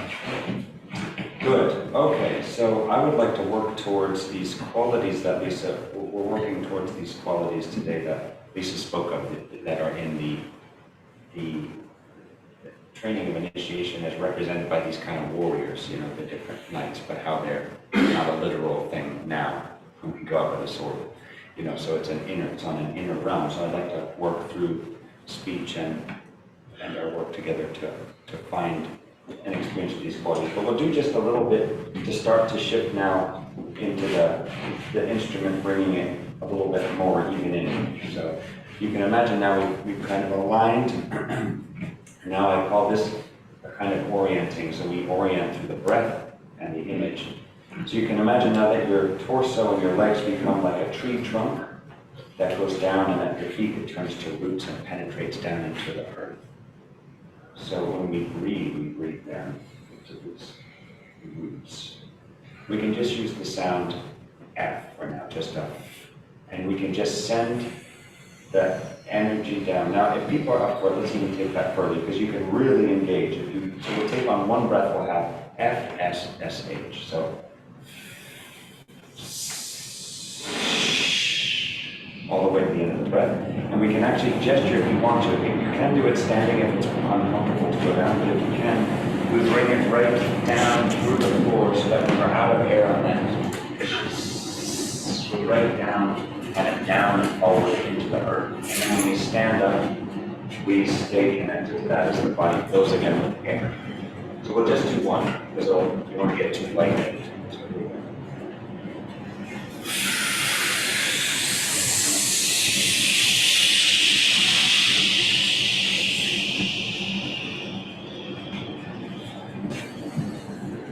Good. Now let the body catch up. It's more air than we're used to, so we can feel a little woozy. So when people might have different length breaths, I'll do one to demonstrate, and then just to see what it looks like. And you'll modify to make it work. So it's just this.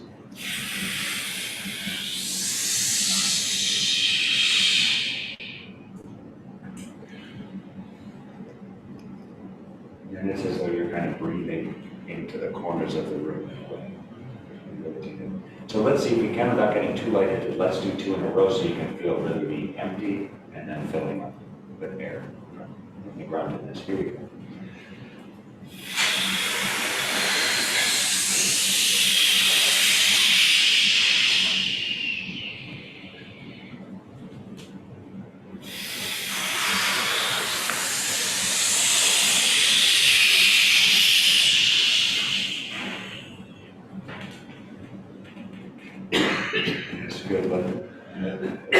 It's a lot. It's big. We're really working into the physical. So, and then so that's another thing. If you practice, it grows this feeling that when you breathe in, you breathe into it.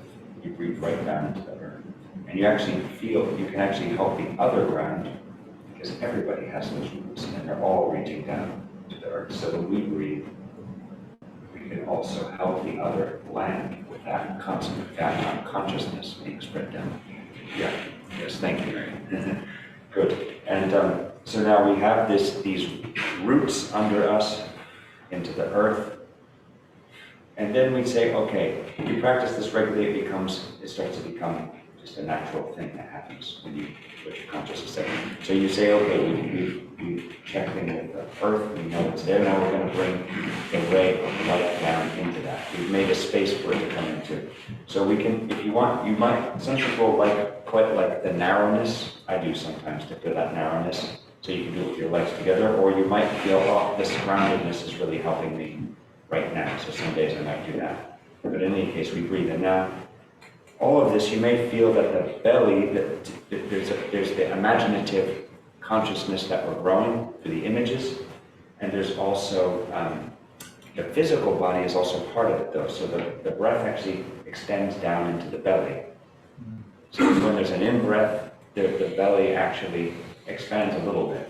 So it's not a big thing where we pump the belly in and out, but just naturally as we release the breath, you know, the belly will start to respond. It's like if you see someone at rest, the body actually naturally goes, yes, the air, it's good, you know, it's actually the organisms working. So when somebody's really at rest, you'll see there's a really beautiful movement that happens with the whole torso.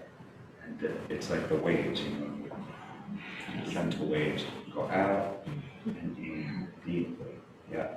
And so in our daily life, we're so stimulated that we actually come up out of that natural rhythm, and we lose this feeling of the roots under us, and also the heavens above. We just in our own little world, going a million miles a minute.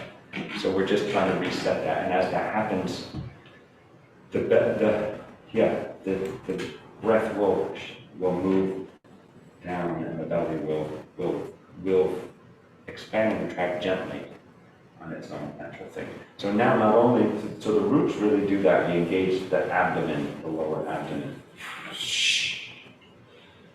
As we breathe in, you'll feel it expand all around here, even in the back. Now when we go to the beam of light, that's there, we let that happen first, but also the torso now, just like when you see somebody at rest, the belly goes, and then also there's a little ripple up, because the air fills even higher, so you might feel even up more now. So here we go.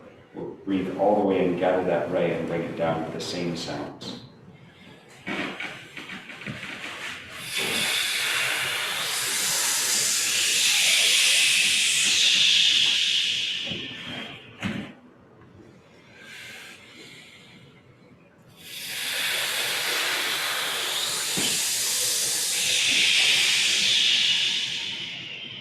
One more.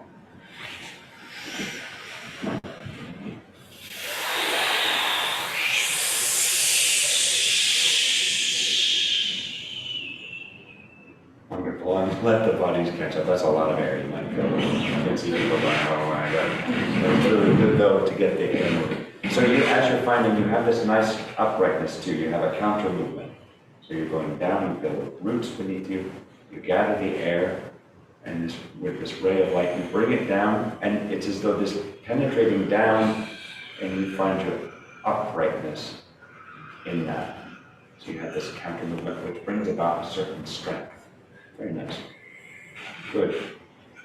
So let's do one more of those.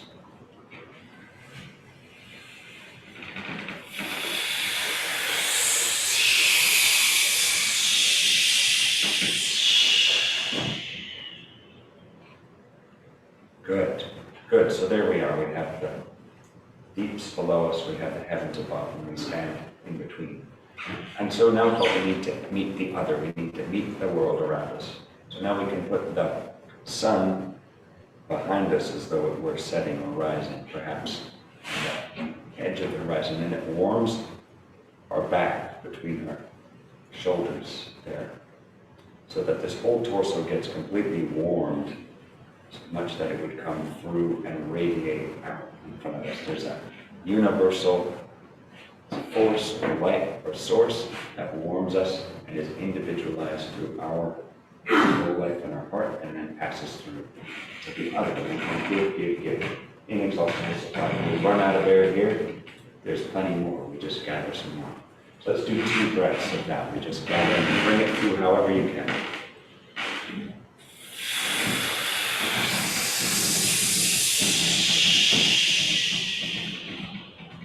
Good. Another one.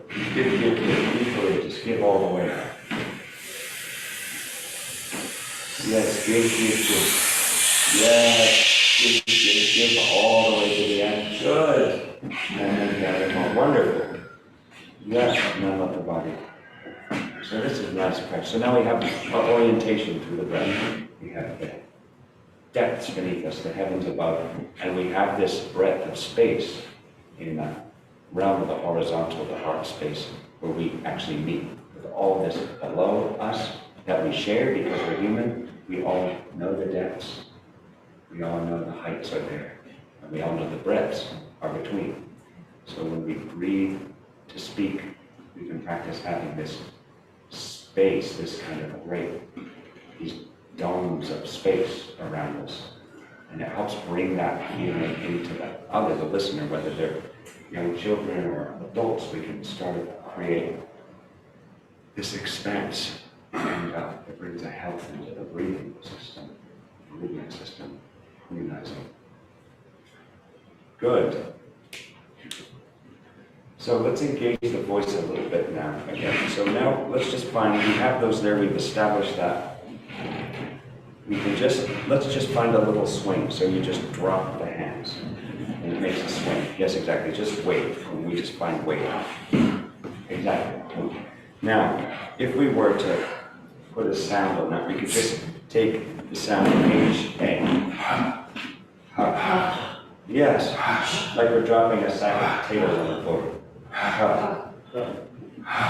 Yeah. And then we could add an M because we have the drop. And then we have the up. We could find this little M, gentle, warm, like a resistance.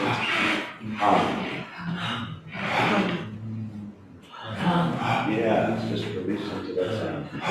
And we can say hum, hey, hey. Beautiful. Hum, hey, he. Yes? Hum, hey, he, ho, hum, hey, he, ho. Good. Hum. So really lovely. Lovely. Working with that weight and the levity born out of the weight. Yes. Hum. Hey. He. Ho. Good. Good. Those voices. Nice to hear those voices. Yeah. Good, so then we can take another rhythm. We have a nice kind of bass rhythm, and maybe it becomes another, maybe we're scything or we're working in some way, I don't know, whatever it is. So then we could have hum, hang, he, ho. Hum, hang, he, ho. Hum, hang, he, ho. Hum, hang, he, ho. Hum, hang, he, ho. Hum, hang, he, ho. Then we could add another rhythm. We could go hum, hang, he, hom, boo. Hum, hang, he, hom, boo. Hum, hang, he, hom, boo. Hum, hang, he, hom, boo. Hum, hang, he, hom, boo. Hum, hang, he, hom, boo. Wonderful. So we have these three rhythms, and we're bringing the will in, the voice engaging. So we could have, let's just try a little jam session with the three rhythms. So if you can fit it all together. So you can do any of the rhythms, whichever one you want. And I'll always go back, if it needs it, I'll go back to the bass one so that it flows together. Hum, hey, hom, hey, he, hom, hey, hom, hum, hey,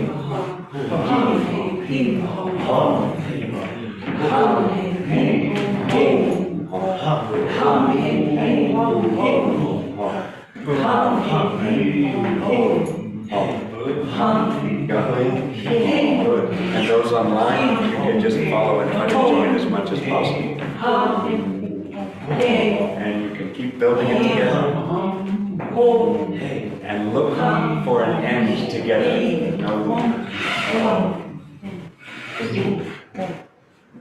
Good.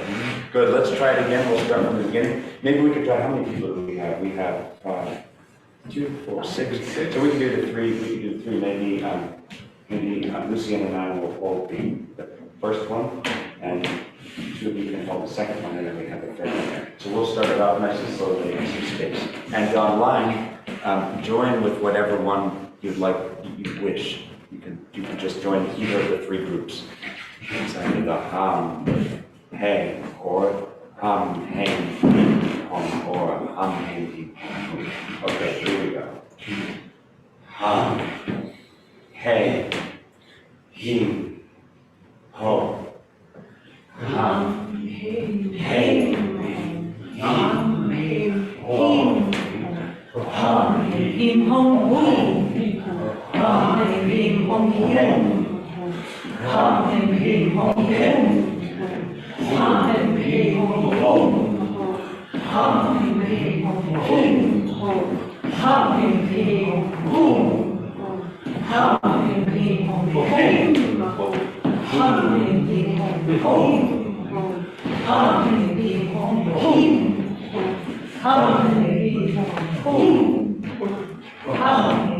ho, him. Hum, him, ho. Very nice. That ending was lovely. Very nice listening. Wonderful. So that also you feel like that listening forward because we didn't know.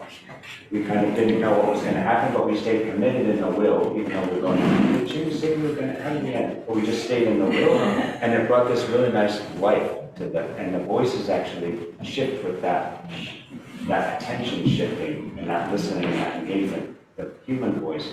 What's that? Blank. Yes, there's a natural something that happens when we keep the will engaged. We don't pull off out of doubt. We stay in there, and we don't know. There's something that shifts in the voice. Yeah. I'd love to hear insight into this, but one of my experiences is that as we work with the speech and the breath and the will, we do bring ourselves in, but we also sort of raise ourselves into the ether. So we kind of attune to this rhythm that's already there, rather than kind of totally being just down here. Like there's sort of a meeting into the life forces where the rhythm lives, which is maybe why we can end at the same time, because it's living there actually. Does that sound? That's really right. That's speaking partially to this mystery of the will. Yeah, exactly. This kind of the living will, not the hard will that we are indoctrinated into and learn. Right? Just kind of, but this kind of soft will resonates with what you're saying, that it actually has a living nature to it. That yes, we live into it and it meets us, and then it's a force that actually moves. I'm so curious about the will and the ether. I've never thought of that, but that seems to be a relevant relationship here. There's probably a lot and that could be looked into that. Also because I feel that certainly with the speech work, there's been so many people who have worked with the speech and brought enlivenment to it. Enlivenment, that's a word, that they put their life's work into it. So also maybe we need something of this living activity in there too. I don't know. There are a lot of things, but the human people pouring, there's things that are ensouled. And we bring our ensoulment to it out of our individuality, not out of a roteness. And doing the thing, but actually we engage, and then but there's probably there's more layered. Good. Let's now take it to words. So we've had these sounds, and we found this wonderful warmth and ensoulment through the will. So we could just find, there's another verse, but we'll just start with this. Let's find this feeling, because we're going to be looking for qualities. We'll just try to find the word. So you can find this heart center, and you just look for the word warmth, and try to bring, it sounds so simple to say, but we just try to line up the inner activity with the outer so that everything is doing the same thing. So when we say warmth, it's that the word is what it is. So, but there's no right way to do it. There's just lining up. So let's try it. So you can even feel some things that help. You can almost feel that warmth in there, that area. And then try to bring that out a little with the word warmth. Warmth. So,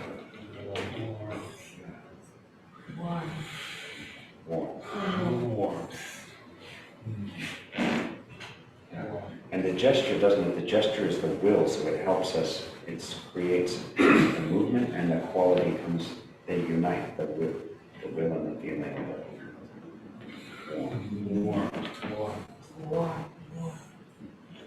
Warmth.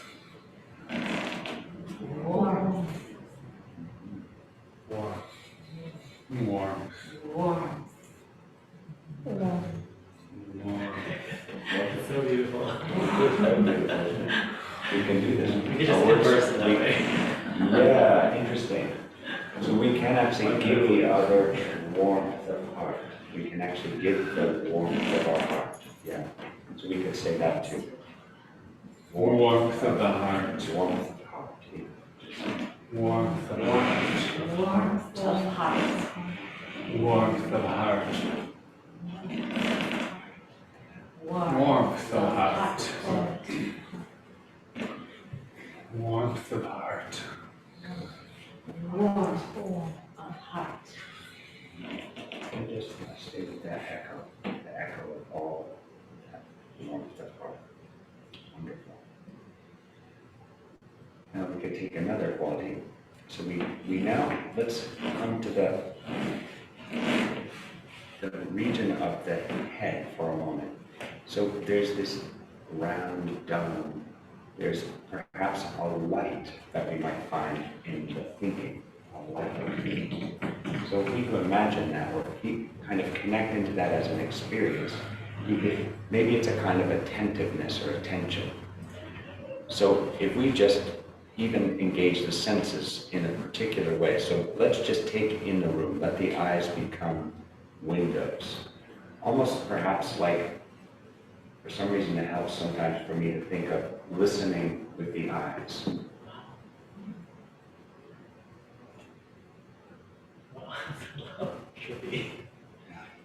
Yeah, so maybe it's not that it might be different for some people. If you're very sensitive, it could be a little strange. But let's go then to the ears and let's listen with the ears.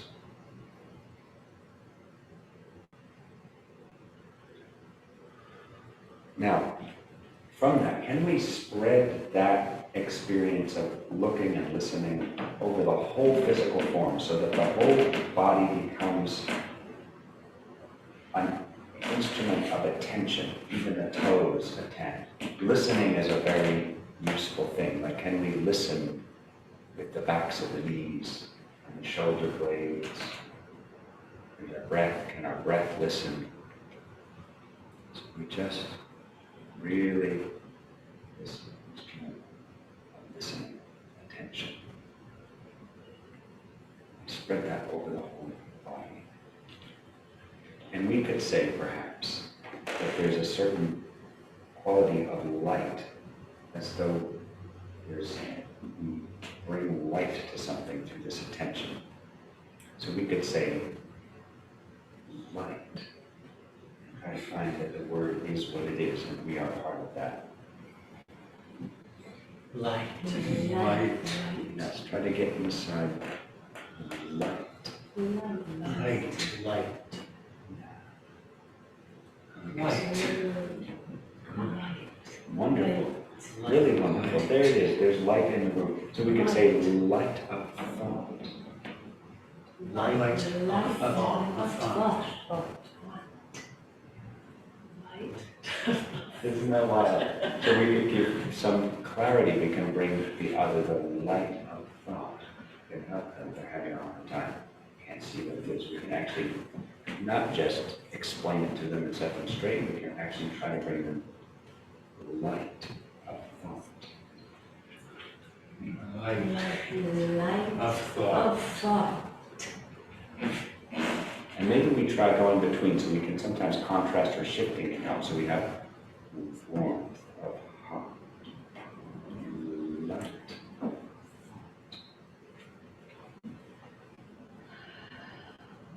Warmth of heart. Light of thought. yeah. Yeah, so have a play. You can just go warmth, light, warm. Light.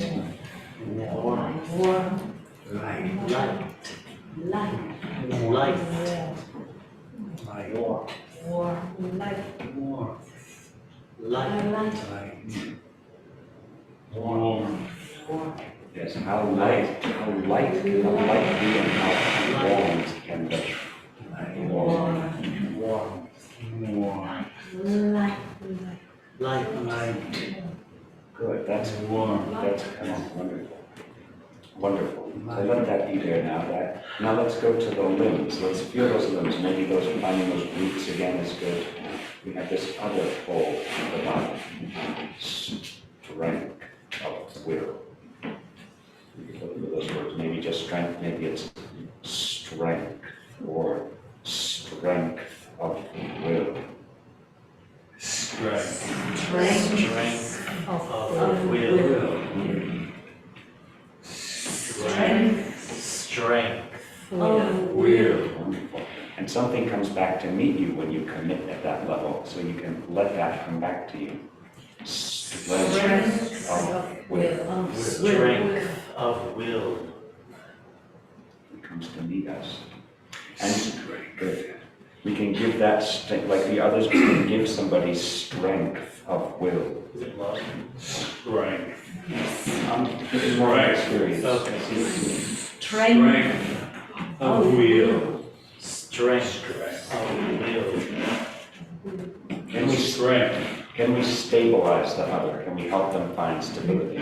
Strength. strength of will, Strength of will. Help them find. strength of will, Beautiful. Yes, can be very simple. Strength Of will. of will. strength of will, Good, and let's move between, so it can be any way, we're finding it. So I love hearing all the different voices because it can be very simple. Strength, it could be, it's not the outer, right? There's an inner activity that we're lining up with something. It can, for the image, sometimes it can be like a wave that actually this soft will, this will from the periphery that comes to meet us. And we can actually just find it meeting us and speak out of that. So it could be like a wave, strength of will that we just allow to come through. So let's just have a moment. We have warmth of heart, light of thought. So really try to find the clarity in this light of thought. And then we can find the strength of will. So let's move between the three and leave space as you are. We're allowing for just, it's kind of like you do something and then you listen to what comes back, what's the echo. And you don't even need to name it for this part because it's just trying to see what comes back. And it can help to think of the other and maybe an imagined person that you stabilize or bring warmth to our life because it sometimes helps give it intention and purpose. You can work in whatever you want, we'll just do move between the three.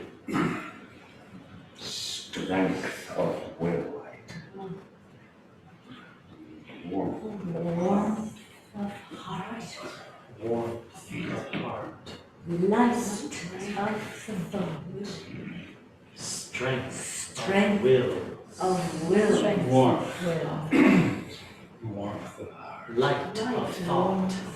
Strength of will. warmth, light, Light of heart. Warmth. light, Heart. Heart of thought. of thought, Light of thought. strength Strength of will, Right. Of will. Light of thought. warmth of Strength of will. light of thought, Warmth of heart. Good. strength of will, Just finish up whatever last one. Warmth of heart. Warmth. Strength of will. Strength of will. So we have Strength of will. just allow that to settle. So there's a couple of things that can help us stay on track.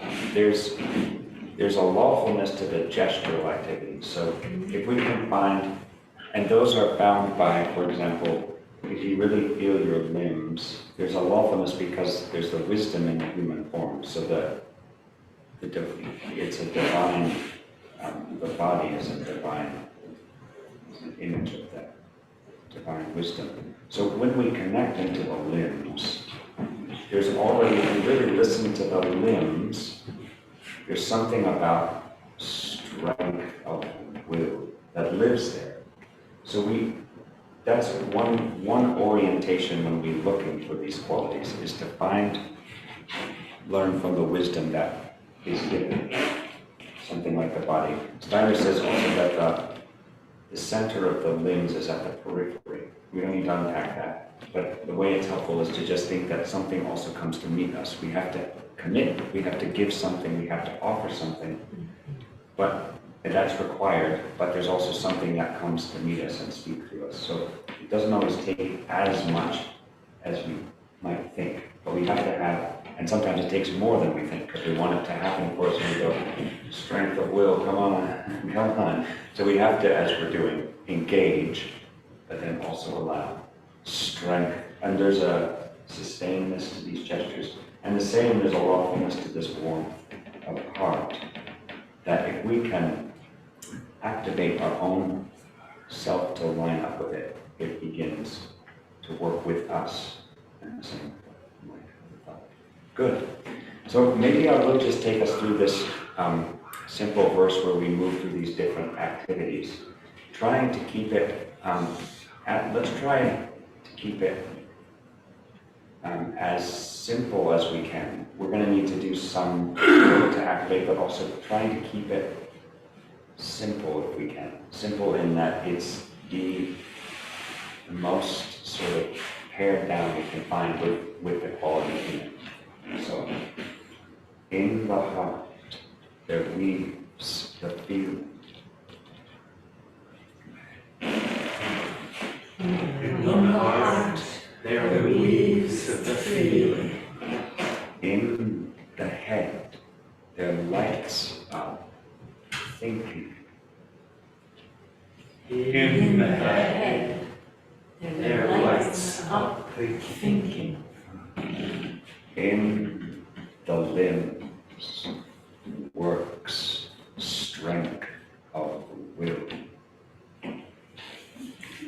In the limbs works strength of will.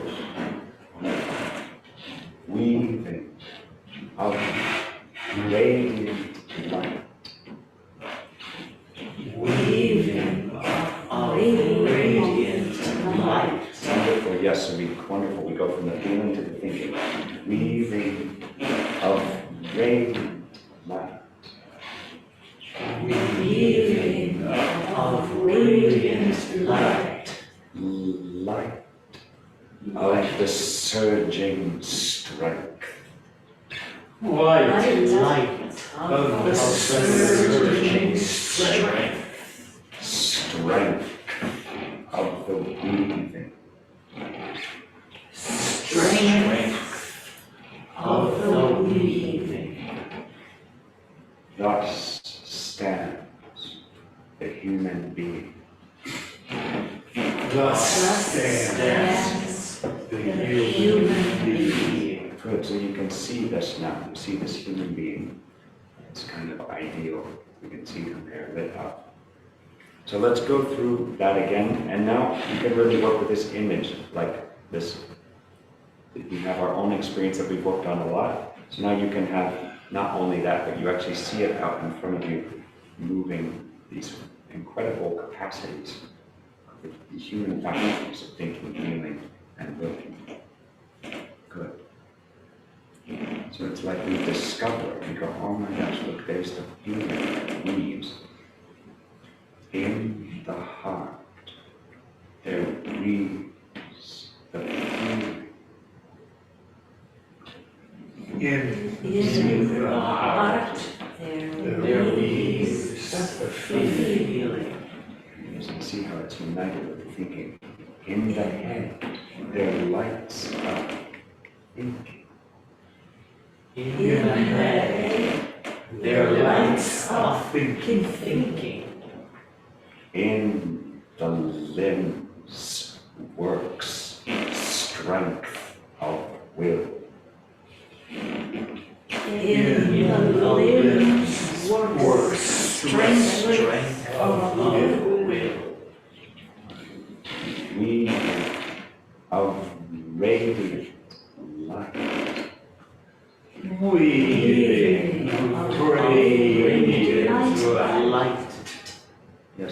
see it there in front of you, this human being, this idea of weaving of radiant light.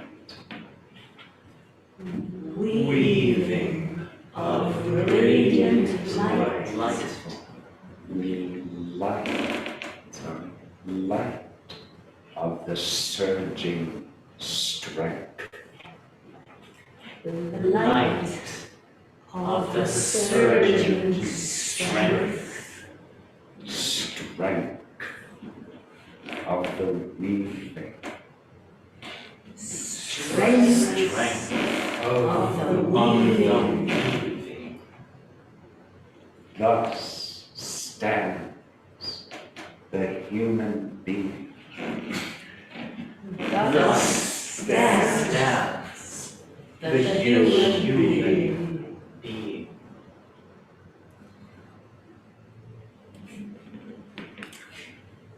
Good, so you can work with that verse. Let's, any thoughts or questions about that so far? Work? Anything from Jen?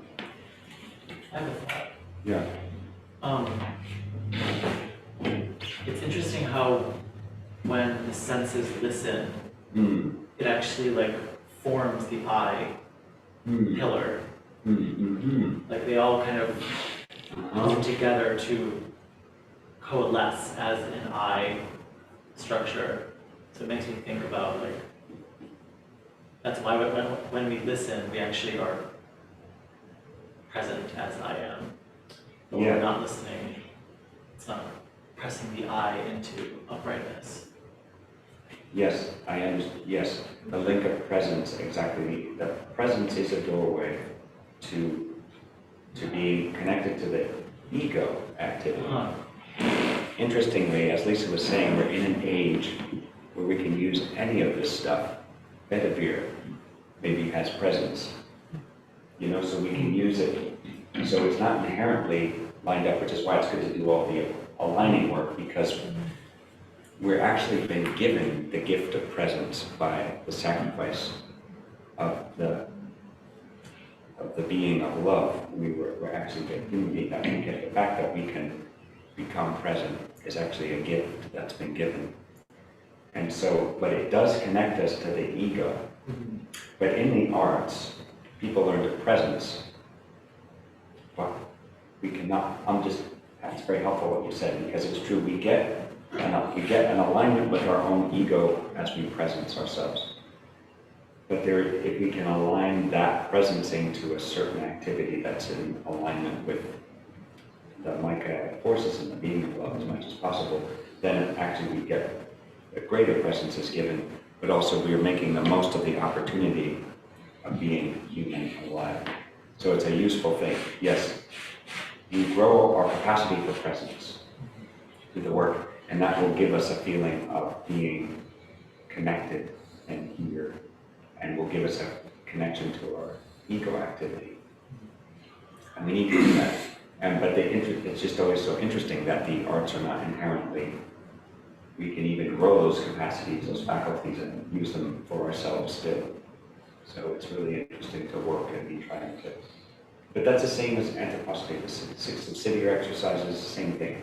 You can use mindfulness and, growing your thinking capacity and even get this great faculty of thinking and not have it be one. So it's useful. Let's do that verse one more time. We'll go through and we'll just work through it. And really let's see how simply we can do it. And we'll just imagine this human being there before us. And we try to, it's hard because, with drama you have a character, you have intention, you have all these things. We don't have any of that. So we just have to really try to make it as real as we can. And it's just that our words take on as much reality as they can. In the heart, there weaves the feeling.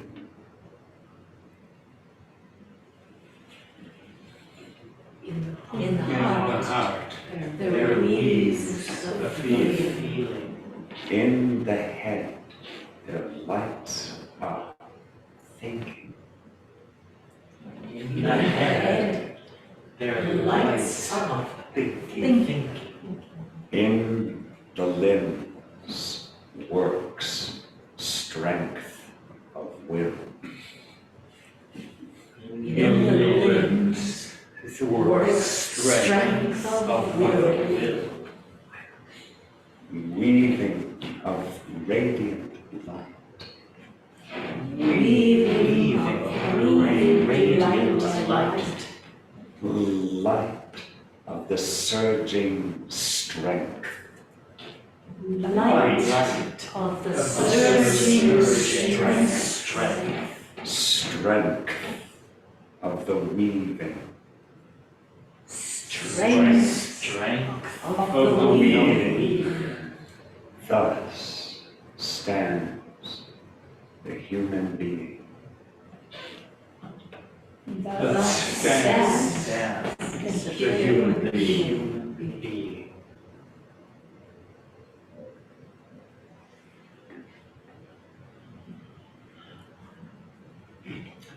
Thank you. Very nice. That's really nice. So you can feel how you work with this verse. You're actually growing your capacity with thinking. You're helping to grow the ensoulment of thinking, feeling, and willing on a way that then will enter into the way that we interact and how you speak to people, work with young people, or anything of that nature.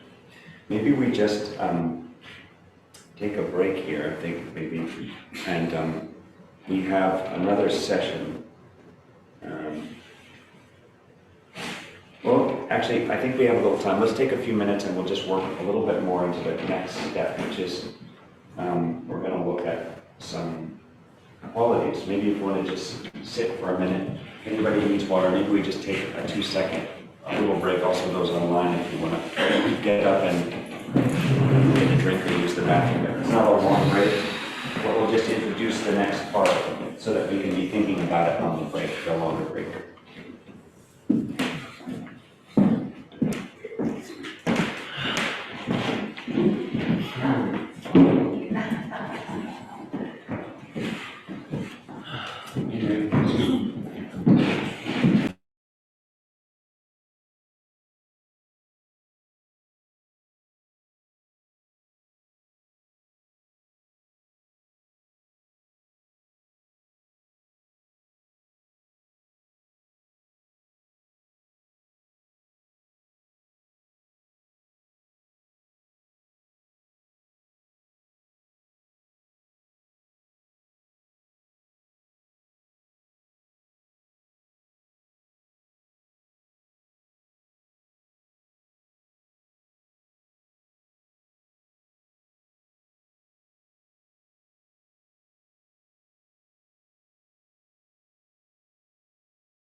look, these qualities that Lisa spoke about in the talk she gave. So, because there's this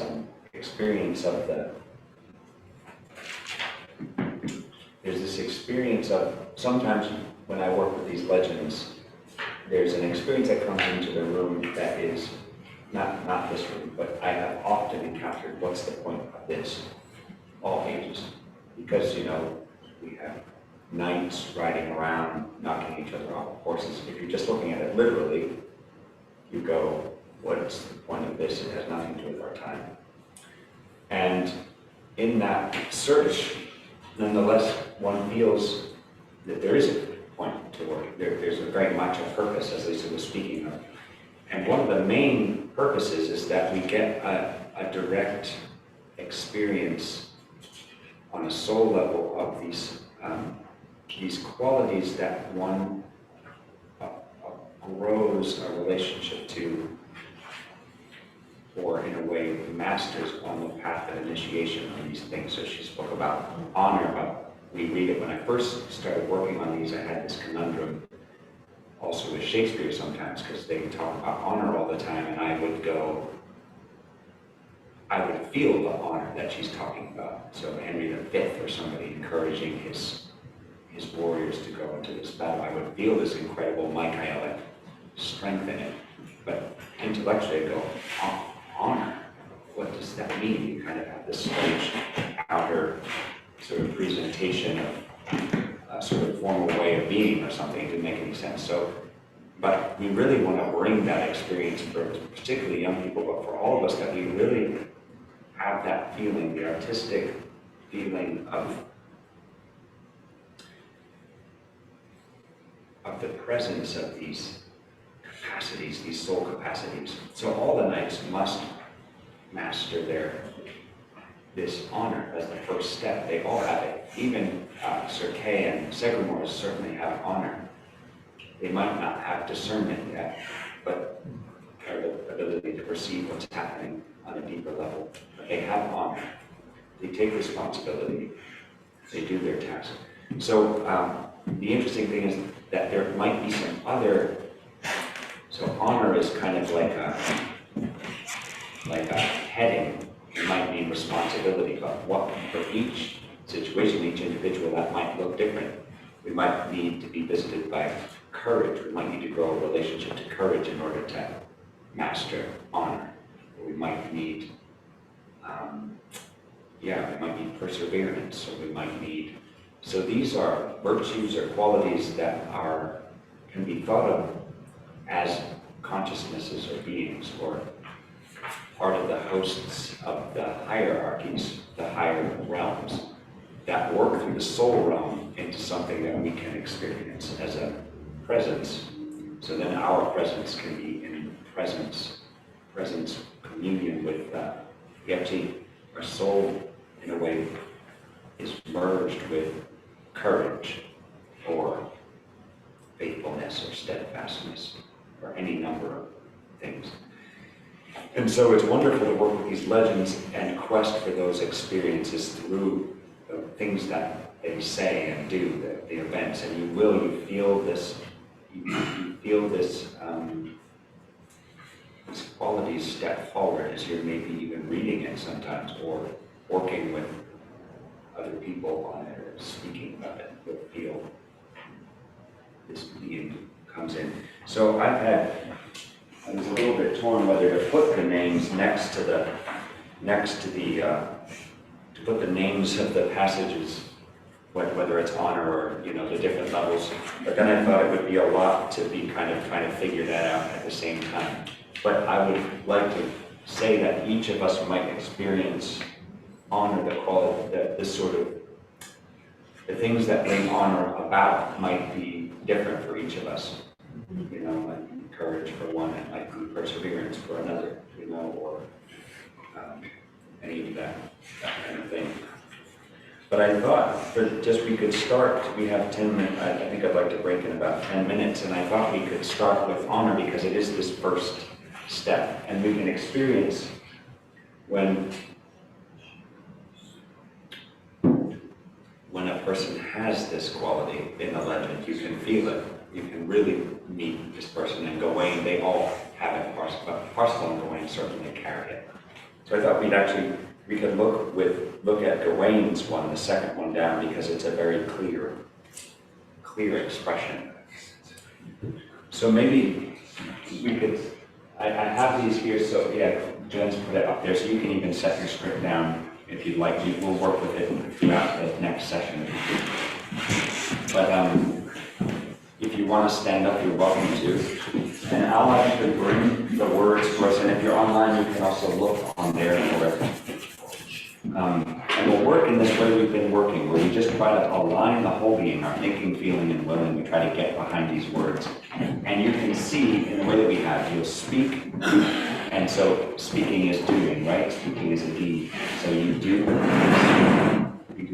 this deed of the word, and then you listen and see who's coming, who comes to visit you, what being comes, what presence comes to visit you. Is it any of these different qualities? Good. So Gawain, I'll just give you the circumstance. Gawain has been challenged unfairly to a duel to the death with someone who's come and said, you did this wrong thing, and you did this cowardly, backstabbing thing, and so you have to fight. We have to do a fight to the death. And everybody's shocked, because that's not in Gawain's nature at all to do that. And his younger brother, Bakars, leaps up and says, I'll do it, I'll go and fight for, I'll fight for my brother, and this is what Gawain, this is his response to that. So he says, and I'll speak it to give you, it's like you pass the ball back and forth, you can say it however is truthful for you. Dear brother. Dear brother. I have sense enough not to grant this request. I have sense enough not to grant this request. Though it springs from the noblest of hearts. Though it springs from the noblest of hearts. I know not why I must face this encounter. I know not why I must face this encounter. Nor do I care much for this kind of fight. Nor do I care much for this kind of fight. But to let thee fight for me would never suit. But to let thee fight for me would never suit. For wert thou then to fall, how would I live? So for wert thou then to fall, how would I live? The reckonings called forth by destiny The reckonings called forth by destiny must be faced down upon their first approach. must be faced down upon their first approach. And just listen to what's in the room, what comes, what's in the heart.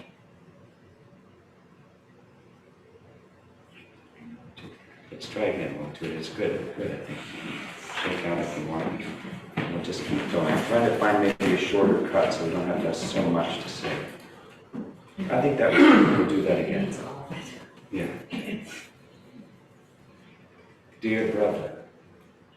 Dear brother. Dear brother. I have sense enough not to grant this request. I have sense enough not to grant this request. Though it springs from the noblest of hearts. Though it springs from the noblest of hearts. I know not why I must face this encounter. I know not why I must face this encounter. Nor do I care much for this kind of fight. Nor do I care much for this kind of fight. But to let thee fight would never suit. But to let thee fight would never suit. For wert thou then to fall, how would I live? For wert thou then to fall, how would I live? The reckonings called forth by destiny The reckonings called forth by destiny must be faced down upon their first approach. must be faced down upon their first approach.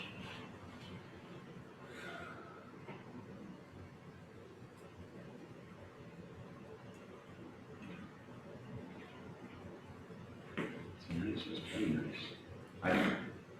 It's Gawain. Does anybody have any, I hate to go into that, it's not just the experience, it's really focused to it, but did anybody notice, for me, I haven't quite found what specifically came, but I felt a great warmth in the heart and maybe something. Yeah, did anybody experience anything? I really immediately experienced a white rose, kind of like bloomed from the place I was imagining the person. And very much like shine into the heart and here. Wow. I felt a sense of the rightness, just, when everything, when the truth is spoken and then things settle into place. Sense of. Yes, absolutely that. I felt that too. Well said. So in honor, so he's full of love for his brother. He's full of, he's looking for some kind of destiny, reason for this to happen. He doesn't understand it yet, but he knows that it's for him. And not for his brother. Yeah, interesting. And the truth is not necessarily easy, but it is right. Yeah. Yeah. Thank you. Isn't that something? So it's really something. These things. Is there anything from online group, Jen? I just checked if there's any questions. I don't know how we would know. Can we hear? If they had a question. Do you hear me? Yes, Yeah. thank you, Jen. Anybody? Nobody's typed in a question. Or an experience, I mean, or thought, yeah, okay. Thank you. I have a question. Yeah. So like in a scene that continues, that this image does come back to you, is that the image then that becomes the consciousness out of which you produce the next scene? Or what do you do with that image? Because you can't abandon it. No. Well, even now as we speak, it's very nice, but the things that are interested in or are connected to it, because we are working in this way, you can feel that they kind of draw close. So, and people have different, it's very nice to interact with it because people express it and bring a different, if we look at the living image from a different angle, people speak, but we're all looking at the same thing. So it's sort of, from my experiences, if that can start to happen, which is a victory these days, then you just try to kind of stay with that and try to keep inviting it into the room and keep working forward. So if you're working on a story, you move the story forward, but you try to keep that door open, whatever it takes. Sometimes it takes, but when there's this receptivity and a container is made or the chalice is formed out of the root for the thing to come in out of a willingness, then they come and visit, the different things that people have expressed. And for me, I felt an incredible warmth in the heart just come in, and it's still there. So you just invite them and you welcome them and you keep the door open and keep it kind of as we are. We're just working, you know. And with the story, what's great is then you have more words. So yes, you very much stay connected to what's happening and you keep moving forward and say what happens next. And then, you know, you move forward. And then those qualities sometimes can just keep growing and building throughout a story or a dramatic piece. They just keep going. And sometimes, but they might shift, and because you have another character comes in and interacts. In this case, I think the challenger interrupts their interaction. So you have that comes in. It's interesting, isn't it? I mean, interesting is a trite word. It's actually quite something. And interesting is a great word. Yeah. Well, maybe that's actually a nice place because it's actually really good to leave the work in that kind of when it's there. That would be good. So we could take a lunch break now for an hour and come back.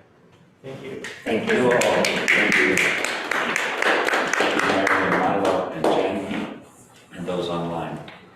I think we're getting a little bit better. I'm starting to understand more how to work with the camera, so we'll keep working on that.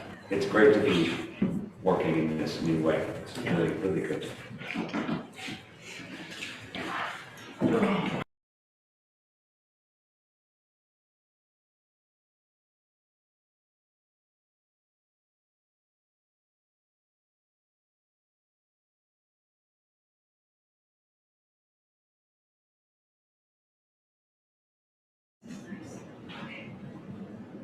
Hello, everyone. So I'm speaking in 2 rooms, virtual room, as we know. So I'm trying to ever more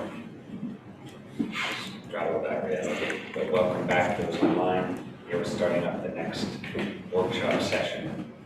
And we're going to keep it ultimately working with these qualities, this exploration of the we'll call qualities or virtues that live behind the legend that can speak through these different characters in different ways.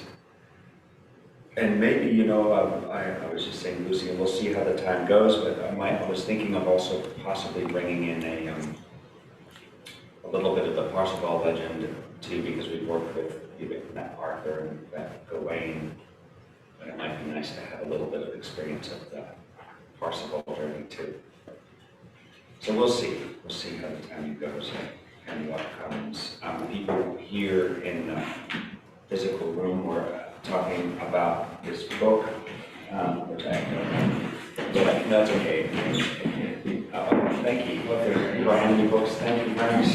So this book is an adaptation of Eschenbach's, Wolfgang von Eschenbach's Parcival that I worked on for many years in collaboration with Lisa and a number of other artists and colleagues who helped me with editing and worked very closely with it. And so it was a kind of a group effort, and it arose because I was working with the legend and using these kind of translations of Eschenbach's version, and found that it was didn't lend itself to the dramatic form very well. It was at least the transitions I had were very heady and hard to follow who was talking to, what had just happened. Had a lot of what would be experienced as a lot of sexism and things in it that were not necessary and felt like we're kind of standing between the heart of the story and the experience. And a lot of that has to do with the time period that it was written and the consciousness that humanity was in. So we worked very hard to shift that. And one colleague in particular, a friend of mine who's an actor and also a good editor, she was really helpful to say, also helped me develop some of the different characters, and particularly the female characters. She asked really good questions and said, does that character have anything to say in the scene? And then I would go for a walk, and this whole thing would open up, of this, and it would bring this other power into the story. So Eschenbach wrote his poem in Old High German with an irregular meter and rhyming couplets, and the rhyming couplets in our ear, you can't do that for too long, or it starts to feel like a limerick. So Forced. yes, so but I missed the iambic, because a lot of the poem last night was in iambic pentameter, and Shakespeare's in iambic pentameter. It lends itself so well to English because it can sort of straddle heightened text. It can kind of be in a really heightened experience, but it can also have more conversational. It's a very flexible meter for English, and the dum, the bum, the bum, the bum, the bum. And it's also the meter of the heartbeat, which related to me, Parcival. So I've worked hard for many years to bring it into that verse form. So if you would like to order, there's a couple copies here for those who are here, and there's my colleagues have sent me sorry, I'm using my phone. The place you can order it online if you're interested is, you could go to orders@developingtheself.com. .org. Orders@developingtheself.org. And if you have trouble that are interested in it and can't find it, be in touch with us, through general.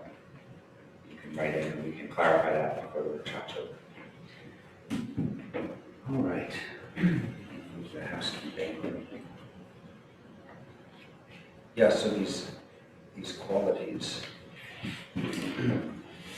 Maybe we'll just get up on our feet again if you're up for it, and we'll just gently warm up a little bit back into using the voice and the body to rest. Remember roughly where your chair was in case we come back. We can stand close, we're not going to do too much. How's the shot? Good.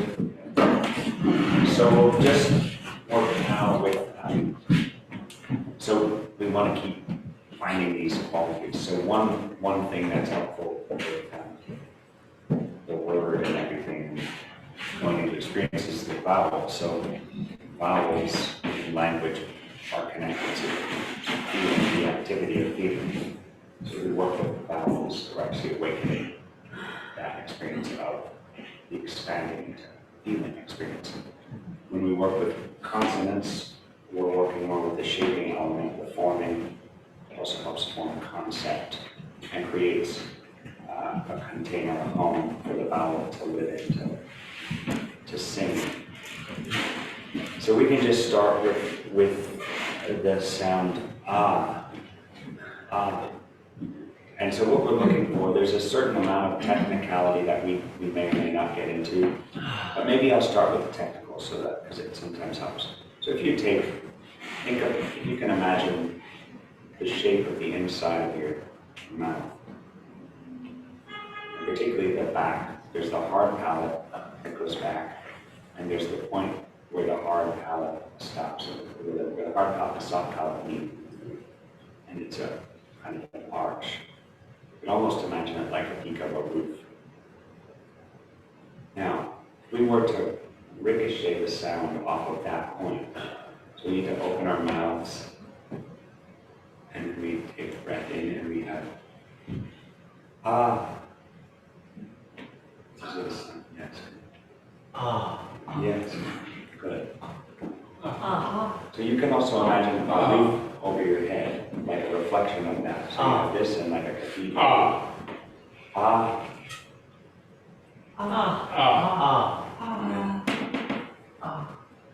And now, so this roof overhead, if you think of looking up at a cathedral, there's also a corresponding feeling that kind of awakens with that gazing up, or maybe even the dome of the heavens.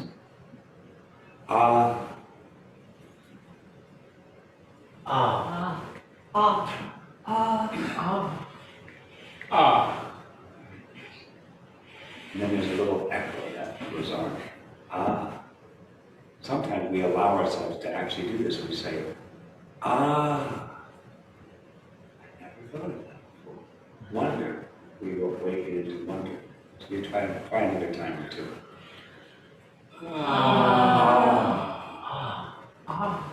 Yeah. Lovely. And oftentimes we don't express it. We might have that big soul experience. And we go, I'm interested. This is just an interesting thing about times that we can do that. Maybe someone from another time would have to say.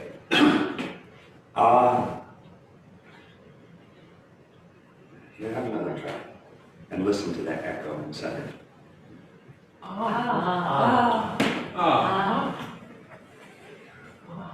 Good. So now if we go on the journey forward in the mouth a little bit, we come to the roof of the mouth, the hard palate now. So we feel there's a bone, there's a hardened striking point. So we come to, it's actually a diphthong. A starts as more of an A and goes to an E, but we're looking for that midpoint, A. And it's kind of convenient, you feel the teeth closing together, A.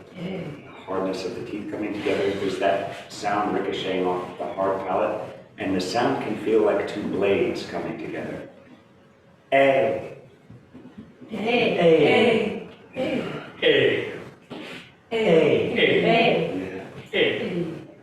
It's words like pain. Yeah. Pain. Yes, nice. Or awaken. Awaken. Ain't. 8. We can go back to the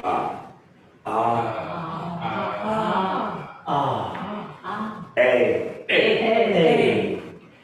Good. How do you I'm struggling with getting the A like a knife? It's a Yeah. little bit mushy. Yes, yeah. A. So for back, if the placement's farther back and we're initiating the sound, it's kind of a challenging thing. Now, I'll just drop this little point in this technical thing here. In mainstream vocal technique, they wouldn't say to initiate sound in this way where you have where you start a vowel hard. They would put like a ha or usually an H would be something in front of it, a consonant of some kind, because that allows the chords not to bang together. So, but there is a consonantal element to the vowel in order for it to really ring and incarnate. So that's why these placements, so you're trying to, if you place it off of these different points, somehow that alleviates, they don't bang in the same way. So it's an imaginative exercise. You actually ricochet it off there, and so it lifts it off of the throat a little bit. So then we come forward, and it's the same with the A. You try to get that, everything, it's like a martial art. You try to get it to split that atom. Try to get that sound right. A. And the gesture can help. Yeah. Good. Great. Much better. Clear. So we can come even further forward onto the teeth. So the front of the teeth. And we have this kind of really coming together, and we have this light of the E. Yeah. Yeah, nice. Yes, nice. Feel the feeling shift in the ring. So much Sometimes I feel like a little elemental being jumping on a sunbeam and sliding down.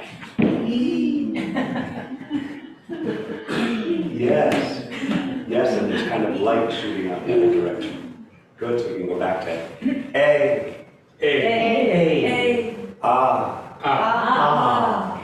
E. Good. E. Lovely, yes, and we have to smile to do it. Amazing. Yeah. So we can come even further forward with the placement now. So it's nice to imagine maybe a very deep pool, crystal clear pool, with crystal depths down it goes. Nice round pool. Then the placement is now out just in front of the lips. So it's almost as though there's a striking point, and we can feel the lips take the shape of the oh.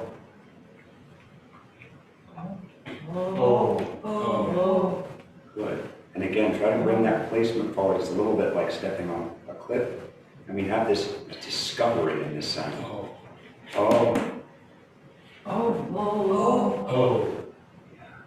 Good. Let's make this sound, make the lips just exaggerated. So try to make your lips into an oh.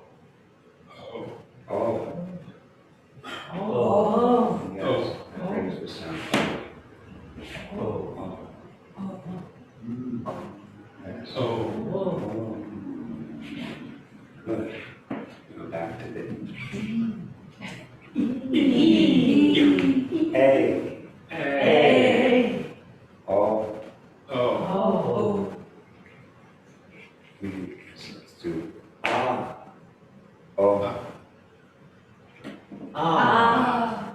Oh. Yes, such different qualities, colors.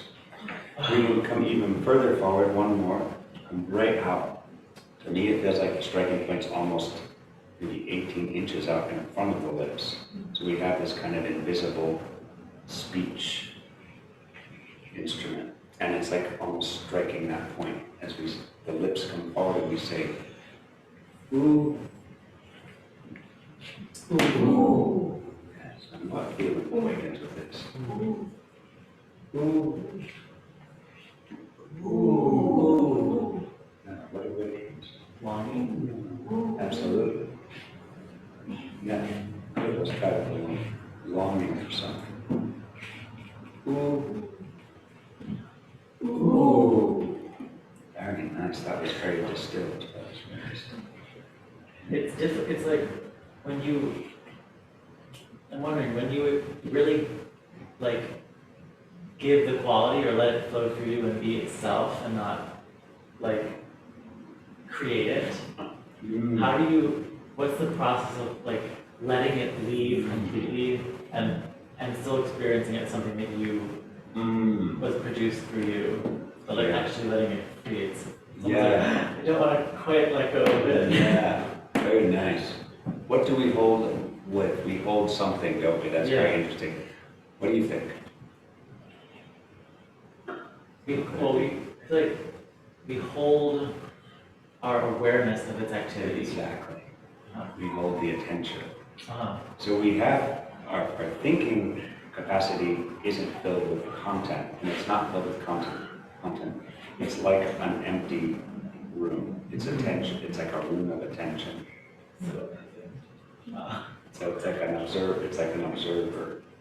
And likewise with our feeling life, when we leave it to be a vessel of perception, it's just like a room of experience where things maybe something moves through.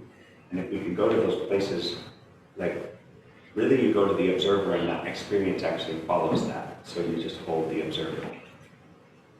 Ooh.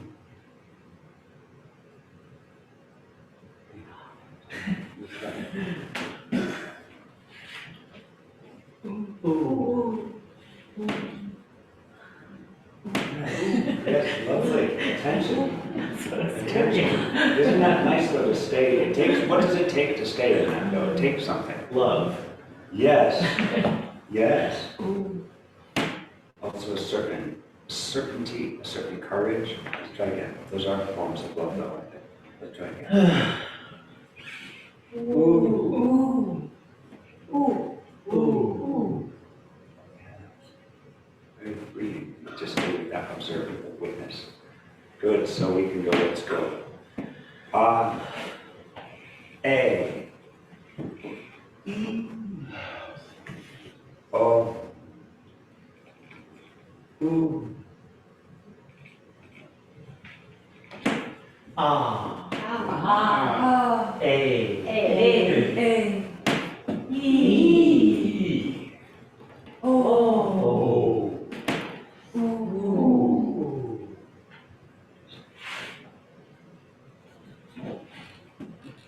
Very nice. So this also you can feel. So we need the attention, the observer. So it's hard. But also the experience, the experiencing self, the feel of the part, the feeling. We have our subjective feeling, which is we have all our feelings, right?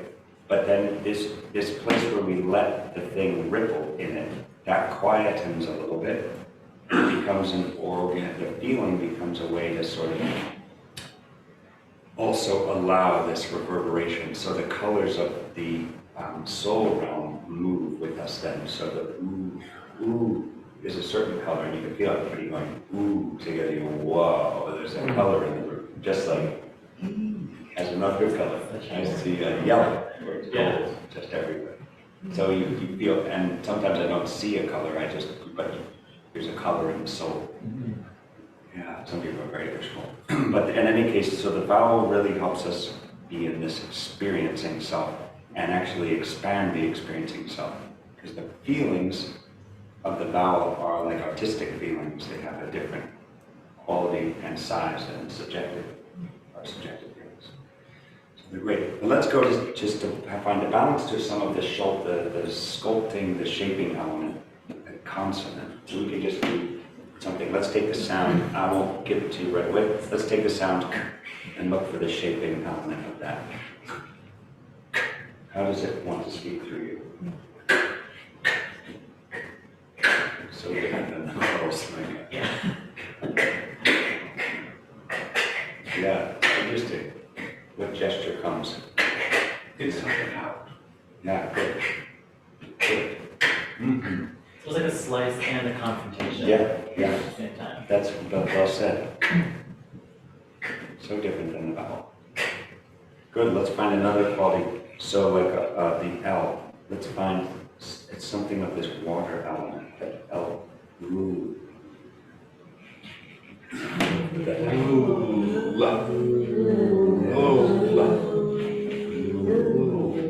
often feel it under the arms. Lovely. So yes, lovely. Very nice. Wow.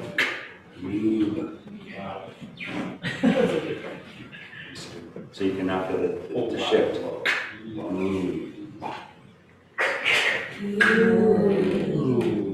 Nice ensoulment, wonderful.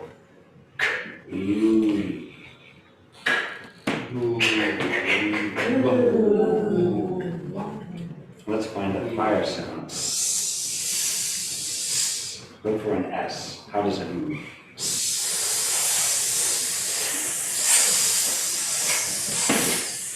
Yes, and the air is a flame. Wonderful.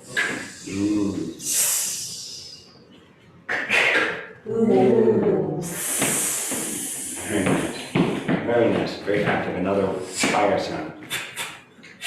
F. However, flames. Good.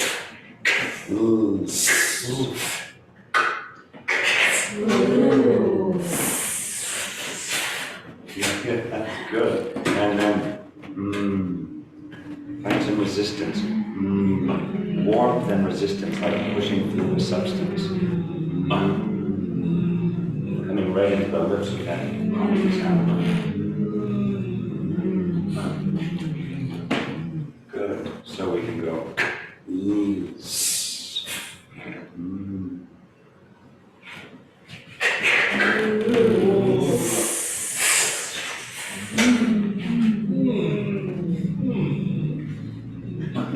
Very nice.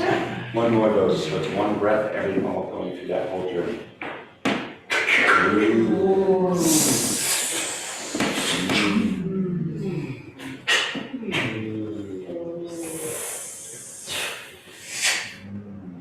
Very nice.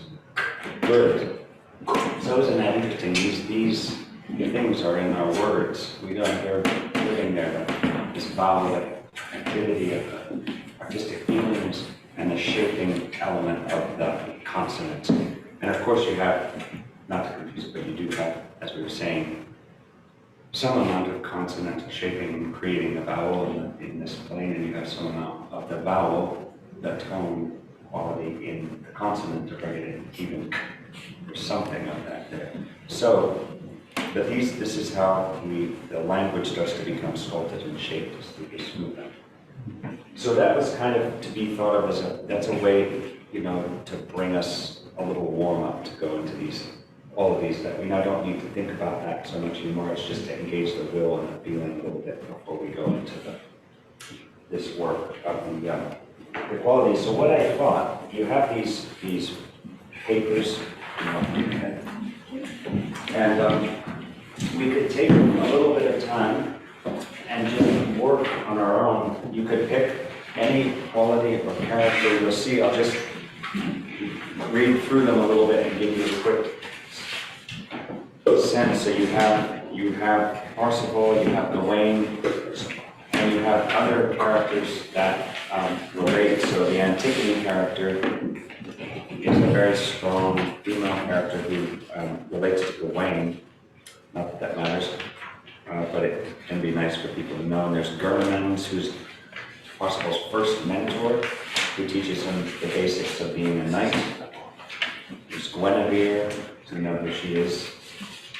And there's Trevisan, who's a holy man who Parcival encounters at a very difficult turning point in his path, and the holy man brings Parcival's wisdom. So you'll see next to each one, I've indicated what I think it might be in terms of these 4 qualities that Lisa brought up: honor, justice, reason, and discernment. But you can also think, which one would you like to explore? Which of those qualities would you like to explore and work with? But you might also then, once you've chosen, you can set aside that little title, because you might find on the way to justice, you might find courage, or you might find perseverance or warmth of heart or something.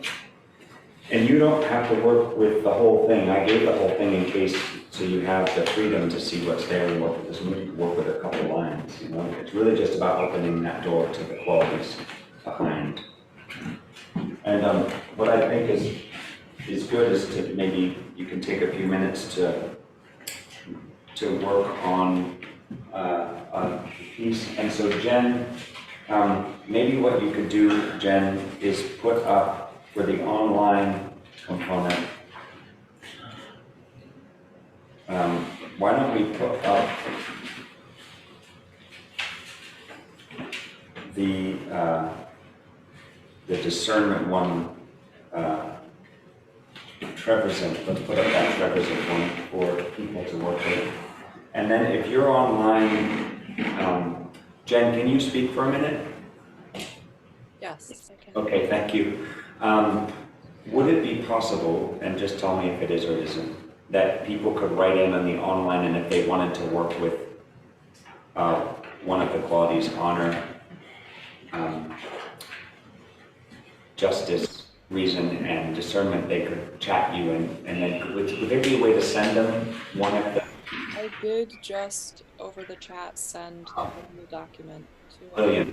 Thank you, Jen. Way ahead of me. That's awesome. If you have any trouble opening it, Say message again. at me and I'll help. If anybody's having trouble accessing that document that I sent, you can chat me and I can see if I can. Okay, great. So you can chat Jen if you're having trouble getting access in the document. So you can download from Jen. She sent you the document that everyone has here that you can work with as they are, or if you'd rather just work with the holy man, the hermit, Trevisan, it's up there for you. And that's a great one, really, with the discernment. He really carries the highest level of discernment in his speech, his work. So you can take I think we can work for a while, but I'll also sense, and if we need to come back, we will, but take a few minutes to choose your piece, and then you can get to work with it and work for a little while. And I think we should all feel free to work on our feet. Maybe you sit and read a little bit, but I'll also get on my feet and work, be on my feet. And you want to just try to also being considered, those of us who are here, we can be considerate of the others in the room, so we work in a way. But it's good with everybody working also, it can create a kind of momentum for people. So you're just trying to work, you're just trying to speak it out loud and get inside it so that you can see what qualities live in you. For 10, 15 minutes. And then we can have a sharing time. So you can choose a section from a section. Yeah, choose a section, thank you, Lucine. Yeah, choose a section from the section, choose a speech that interests you or a character that sparks your interest. And you can work with a few lines. Yeah, it's probably many of the sections are too long, so a section and a section is good. Maybe we go over there. Yes, I think the people in this room, you can work wherever you want in the room. Okay, Thanks, so Lucine. Words kind of little game on.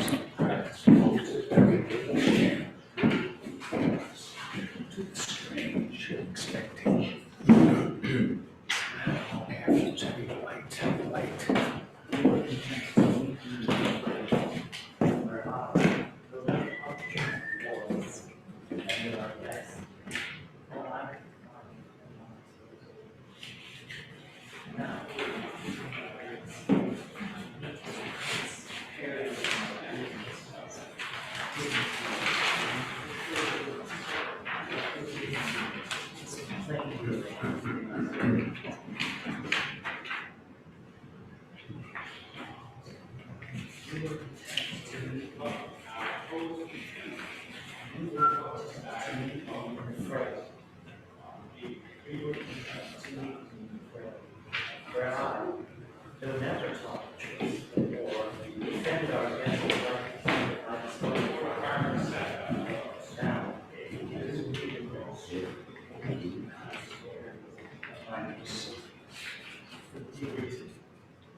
Welcome everybody, just give it another minute. Sure, like, you know, Oh, great idea, thank you. Noisy.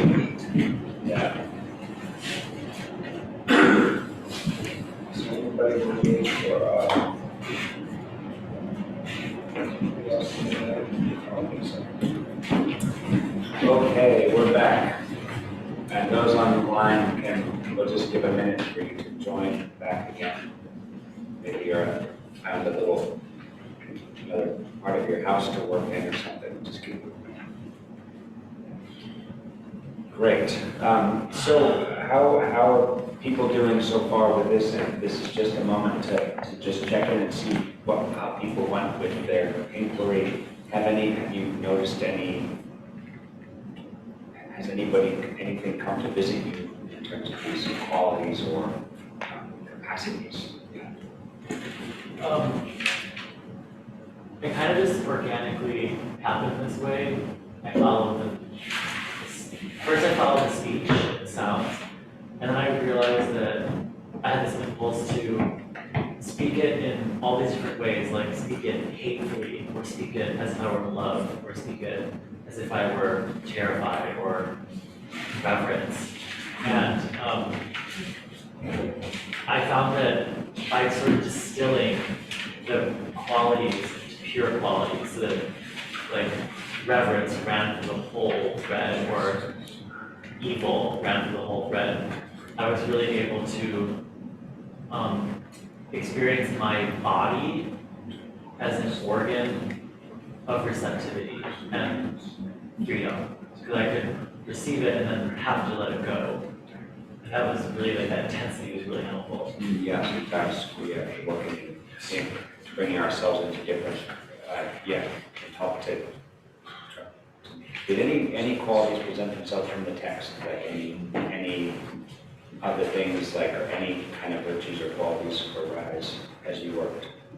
Well, Or not? the one that was like the default, that was the one that felt the most true to the text, was this sort of like pleading justice. So related to the one that you wrote. Which character is it? Antigone? Yeah. Yeah. Okay, yeah. And that felt really like that was where the peace in the text lived. And then the other qualities were more like things I had to work more to create. I see. Yeah. Like, Any other thoughts or experiences, qualities that arose around these qualities or virtues?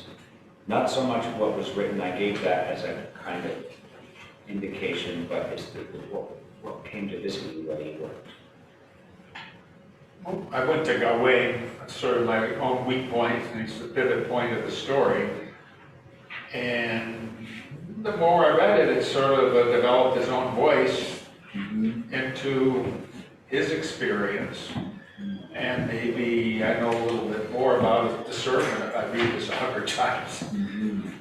So it got its own hour of text independent from me, but linked by the reading.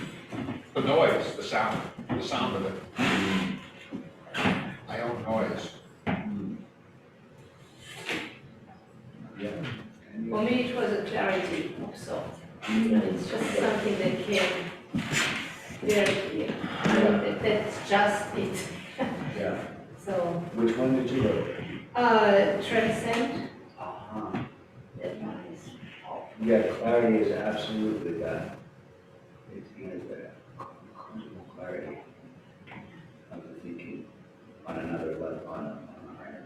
Yeah, absolutely. That's very. Yes. Yeah. Experience that too. That text. Yeah. Isn't that something that text that the text is speaking about is very helpful? I was almost going to have Jen put it back up, but I don't think we need to for what she's speaking. Maybe we'll look at that at some point, or I'll speak it because it's one I've worked with, and there's something about this, the way that he's able to distill the wisdom into very, very clear thoughts. And Any other experiences or observations? I was very conscious of the listener that the speech is being given to and the impact. Yeah.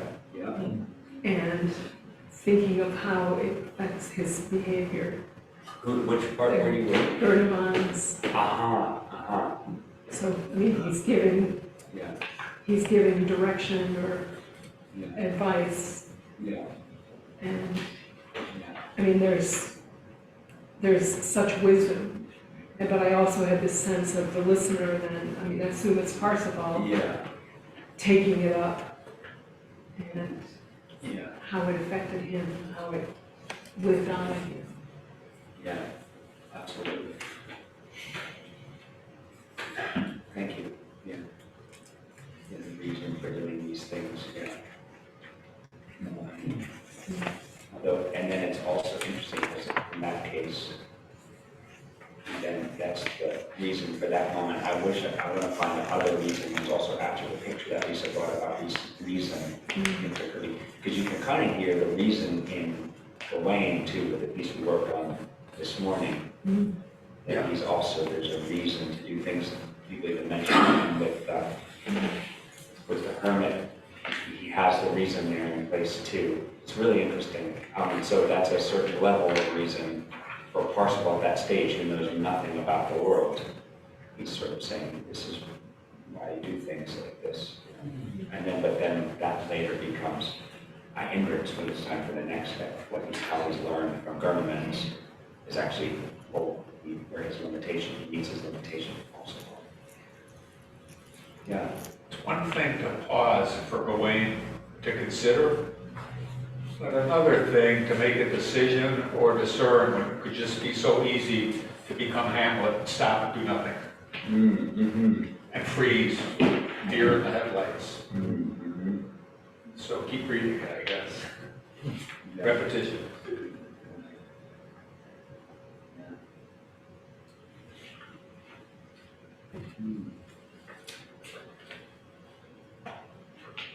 That's great. So yeah, we have something there. We can start. So really this process is different also, just to clarify, than a sort of speak, you're kind of just trying to speak it and then listen to what's there. And then the speech work kind of renders, which we'll also do tomorrow. We can do more with people around. We can do more on the instrument, working with the speech instrument to expand the capacity. We've done little bits to just get warmed up. Once you've done that, you're just trying to work with the text and allow what's there to speak in you. And so for each of us, we might do the same piece of text and get met by something a little different. But we would, as we found before the lunch break, we're all looking at the same image, the same imaginative picture, but we might experience, one person might experience courage, another might experience compassion, another might experience perseverance.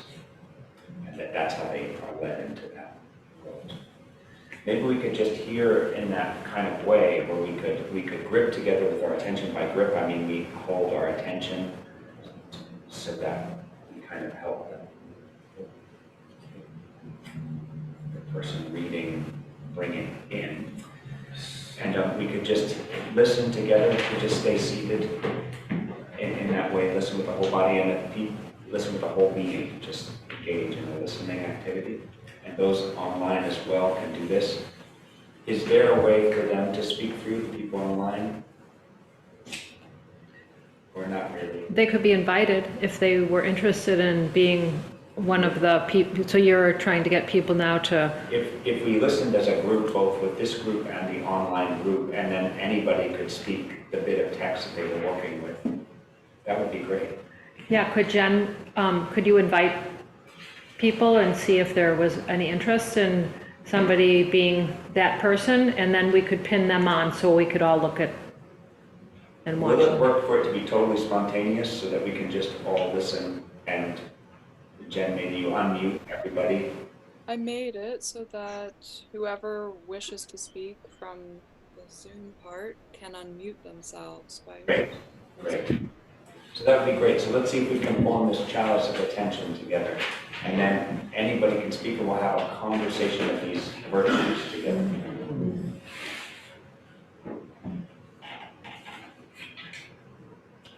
So it's a balance, and we're going to find it. I don't want to control it, but I want to say a couple things. What's useful? We need to have our attention reaching to the whole group. We need to be listening, and it's not about getting it right at all, but it's about listening and then maybe leaving some space if we need it for something to really land, or maybe we start to bleed out, and so we need actually some gripping, so we actually need we have to kind of just work as a group.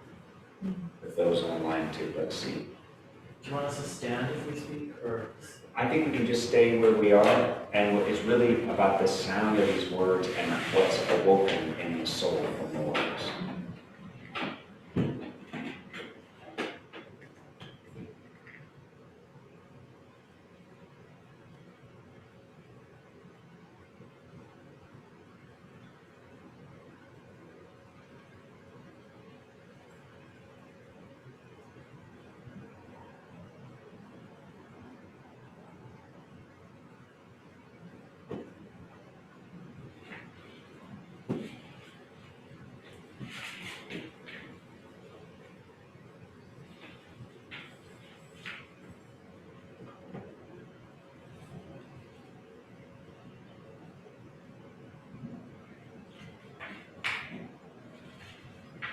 Be brave and cheerful, humble, strong, and kind, for this will bring you standing in the world. Hold others in esteem. This elevates a person's worth. Do not forsake their cause. Thoughts such as these should give strength to a person. If you choose lying, you may for a time deceive another, but eventually the dry wood in the thicket snaps and warns the watchman of the prowler hidden by.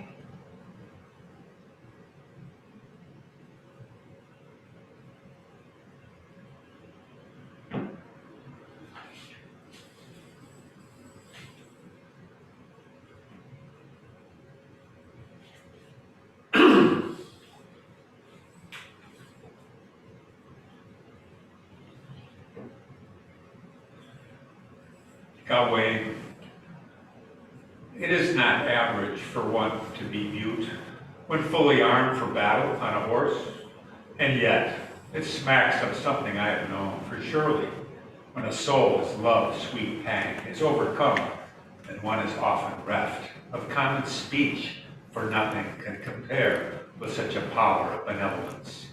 What if it's love that now oppresses him? And what besides love could cause such effect? Ha!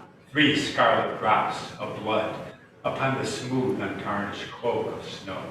There is indeed a very striking sight, and were a heart beset by love's sweet hate, this could most surely hold a soul bewitched, so that one's ears might render themselves deaf in customary terms in just this way.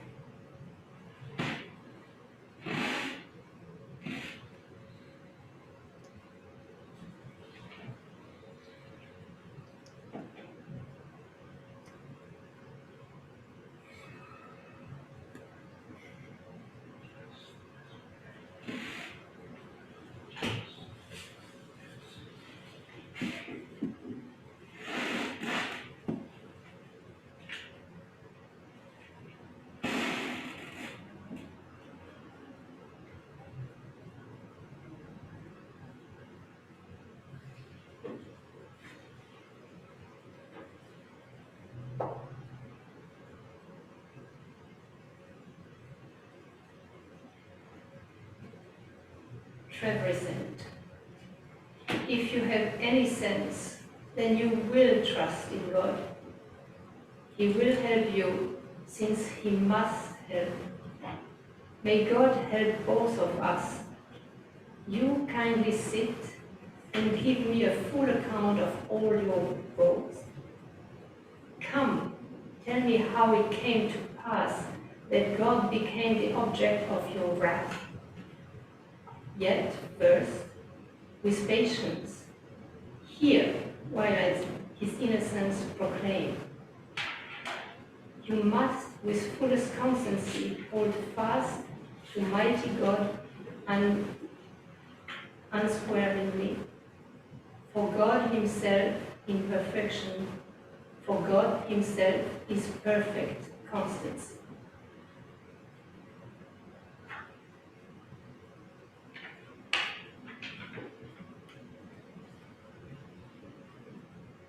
Had it pleased God that I were made a knight, you would have lost your urge for fighting here. But though I am a princess and unarmed, I bear a shield that in your negligence you fail to recognize, which I will name. Do not avert your gaze while I speak, brother. You were content to meet me in the fray, where I, though never taught the tricks of war, defended our guest with what I could find at my disposal. Now do me the grace of meeting the cuts and parries of my words with the dignity and plain dealing they deserve. The shield I carry is invisible to those who lack the eyes to see its nature.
It is a baptism of holy fire that one must undergo to serve the Grail, and one must be prepared to give up all for love and for the workings of the Grail.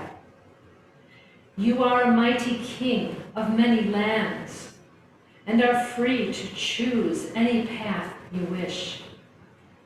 But if you yearn to see the Holy Grail, and for the love of Réponse de Choix, you must swear unto the path of love, and baptize yourself in the name of freedom. My dear and honest, valiant-hearted brother, if it be love that guides you to the Grail, then it is love who will await you there, when you stand with all of your mightiness upon the path of true benevolence. Your gods that you have worshipped until now will also be there when you have arrived, for they too are the servants of the one who is supreme and master over all.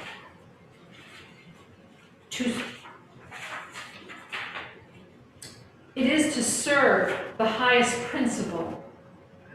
The Templars of the Grail must ever strive.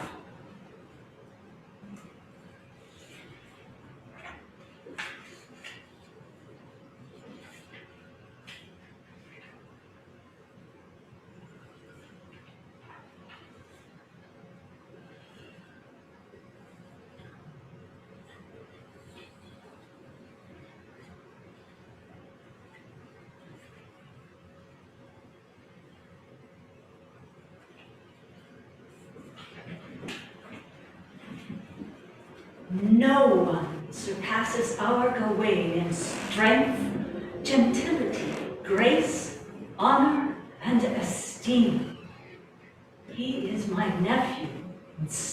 to none. If his name has been slandered, it will be my sword that you will have to reckon with, for he's outranked by no one but myself, and for him I would lay down life and limb, though such an act be viewed as threatening unto the safety of my dominion. Yet doth such claims, ill-founded as the one you now cast like a gauntlet at my feet, call forth the full extent of my wrath.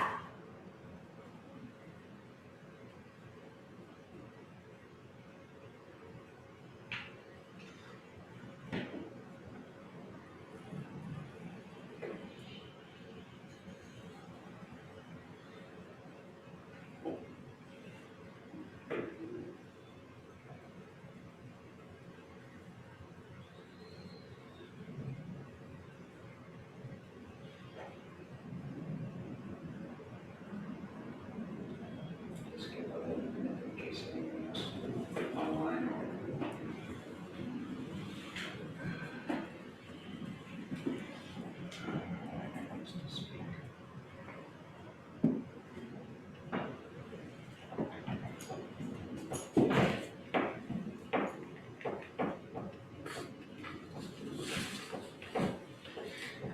Right, thank you all.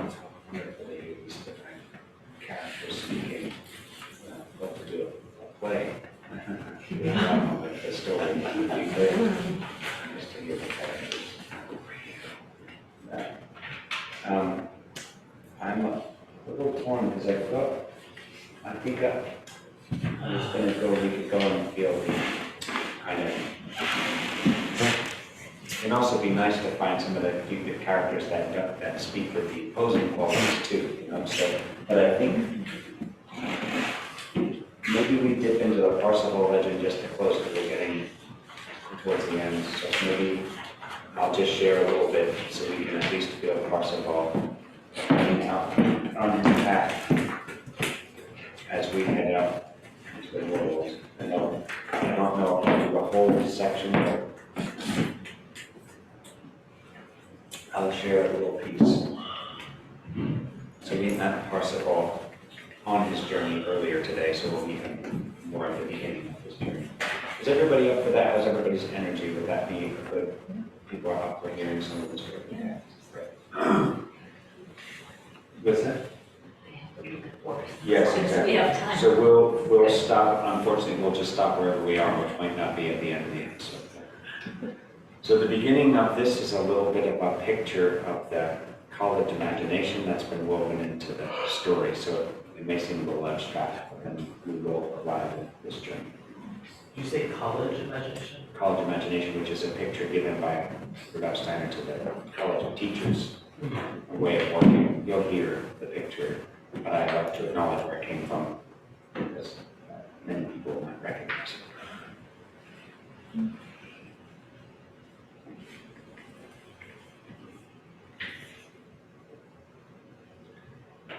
There is a love that hovers over us, like wings of angels poised upon breath, awaiting recognition from our eyes.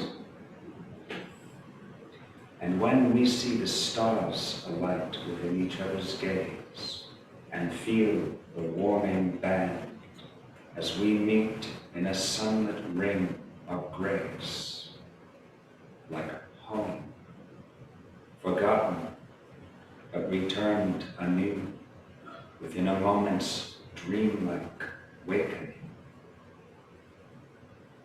Then, masters of winged servants weave the law, and round our wavering hearts begin to form a vessel fortified with strength and courage, transcending earthly means, to catch of wisdom's light one hallowed drop from beyond the reaches which may fall to the cup we hold between. And nothing of this world or of the next can breach its solid rim or shake its base. This sturdy vessel linked betwixt the lives of all who see their part and hold their peace within the chain of spirit, bridging worlds, strong enough to stand through any siege, light enough to illumine the darkest night, and warm enough to thaw the coldest heart. And through this causeway built between our souls, as though from heaven itself, pours alchemy of fiery liquid gold into the world, which burns away impurities and lifts our eyes up to the heights, as though the sun itself had given each of us one of its rays to carry through the world.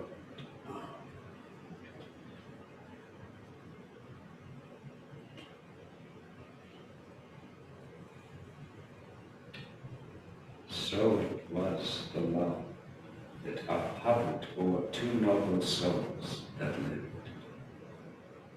Between their royal hearts, a third ideal was born in purity and innocence. And were they but the inhabitants of heaven, it would have stayed a shimmering perfection, unrealized, a bright and hopeful promise, unsullied by the pangs and longings of this world's constraints. A love like that is not a thing of earth, yet born into this world, accompanied by labor's cries and given for no gain, it may be free. Thus, love fulfills its aim, and so begins the struggle and the pain. Now, Parcival and Embodied as his queen were crowned with grace, yet set before the trial of testing life for all whose hearts seek truth. Their kingdom, once depleted by war and siege, now flourished forth abundance like a fount of endless bounty, bottomless, unstopped by drought, whose every draught brought youthful strength. The harvest yields spilled o'er the brimming lid for all who dwelt within the walls of that fair city, ruled by the gentle pair.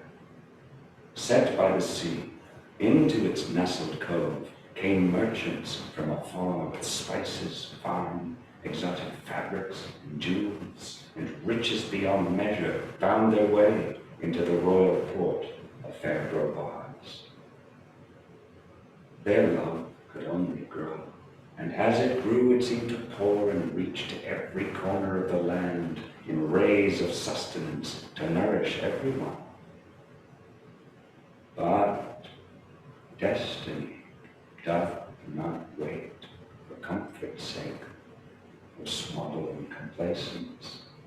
Every step, hard-earned though it may be, leads to the next. And those who wake will hear its call, or feel it pulling softly out of quiet lives. But hearing that call brings no peace of mind, nor does it place us on the horse, hold reins, and tell us all is well and will arrive with reassuring consolations of soft encouragement. Only our own bold legs can mount the treacherous steed. Our own true hearts alone can know the way, and but our own clear, honest minds can choose to chart the course. A torch's light, once lit, can dawn with dread in soul for what will next be called from forth the beckoning future's mystery, while bleak the altar begs its sacrifice from questing souls on destiny's behalf, who stone-like, statuesque, and silent awaits fulfillment from courage, trust, and the willingness to step into a God-willed task for love. 'Twas a yearning for adventure came upon young Parcival's brave heart and gave no rest. He, torn by love for his dear queen, was called to deeds of arms and acts of chivalry and had no peace. It was as though they held each other green before life's journey had yet seasoned them to be at rest within a settled life. Thus, old love in young hearts doth oft play havoc with the lover's soul. At last he had no choice but must tell her, and set his compass toward he knew not where. And though it gave them both no end of heartache, the steadfast queen heard truth in what he said, and was united with him in his quest. She was the very wind that filled his sail and urged his quest wherever his compass led. Hot tears rained down in torrents the day they took their leave of one another, parting ways, Parcival and Congrevemer's his queen. But forth he rode despite their shared distress. Salt rivers flooded from his burning eyes, the fount of which sprung from an aching breast. Through wilds and over rocky fords he ranged, where trails nor roads defined his reckless course. No rider steered the beast that bore him on.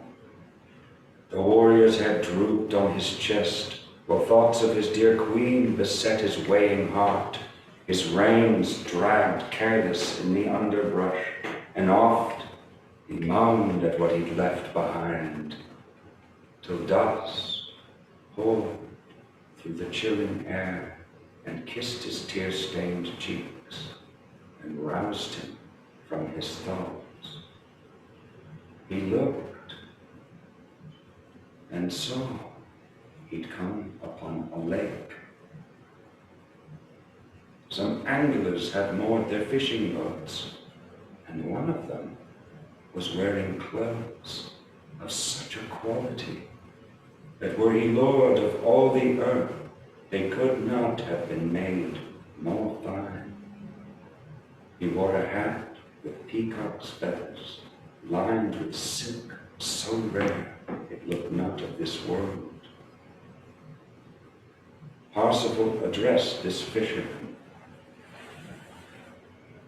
"Kind sir, do you know of a place close by where I can knock for shelter and a bed?" The angler responded, looking faint against the dust.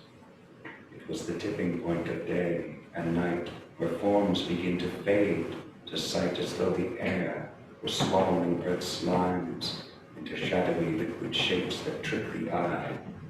From forth the dwindling light mixed pale with shadows, back the stark voice rang. "I know no habitation for 30 miles around this lake, but for a mansion lone which stands nearby. I strongly urge you now to make that place your house of rest tonight, for nowhere else exists that can be reached by dark.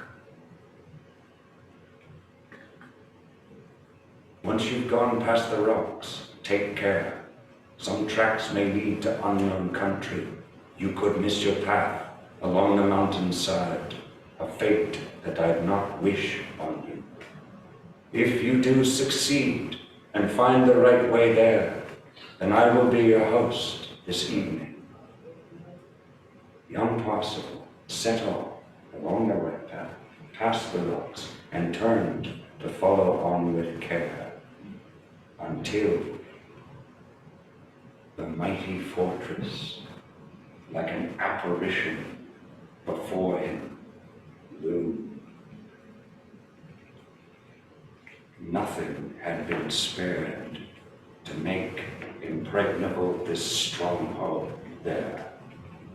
Smooth it stood and rounded as though great blades had formed and shaped its wall perimeter. Unless attackers were to come by wings or be blown there by the wind, assault could never harm it.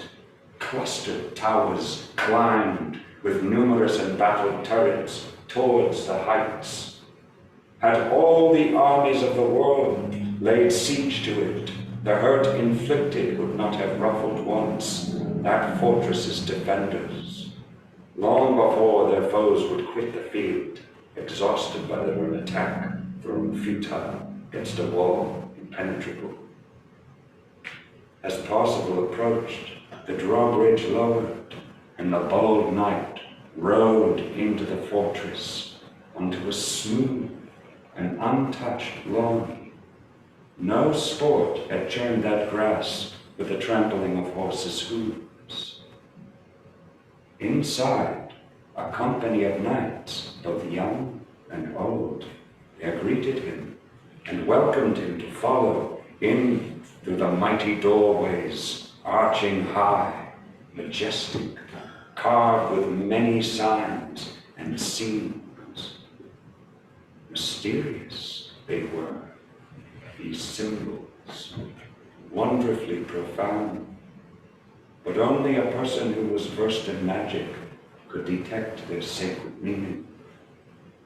Nonetheless, they spoke a language that to the depths of soul resounded with a formidable awe. They led him to a chamber to disarm and help to clean the rust from off the skin left by his armor. And when they saw the beardless youth, they treated him with grace, esteem, and honor. Once dressed and bathed, they clothed him with fine garments and led him to the mighty palace hall.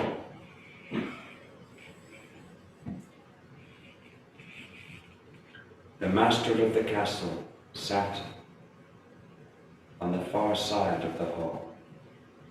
He looked more dead than living. Brave Parcival entered the great hall, and his kind host bade him approach to claim a seat by him. To sit thee farther off would be to treat thee as a stranger in this house. Great sorrow in his voice bespoke a heart that was beset by overwhelming grief.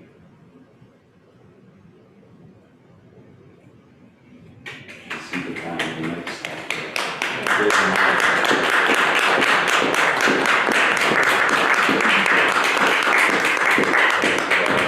At least we get to meet him a little bit, set off on our journeys. I thought I'd stop with a little bit of time so that we could just talk. I want to say thank you all for coming, everyone. Thank you to the branch in Chicago, and thank you to Milo, Mary, Mihai, my friend, and Luca for hosting. Lucian, gosh, Hello, Milo, Luca.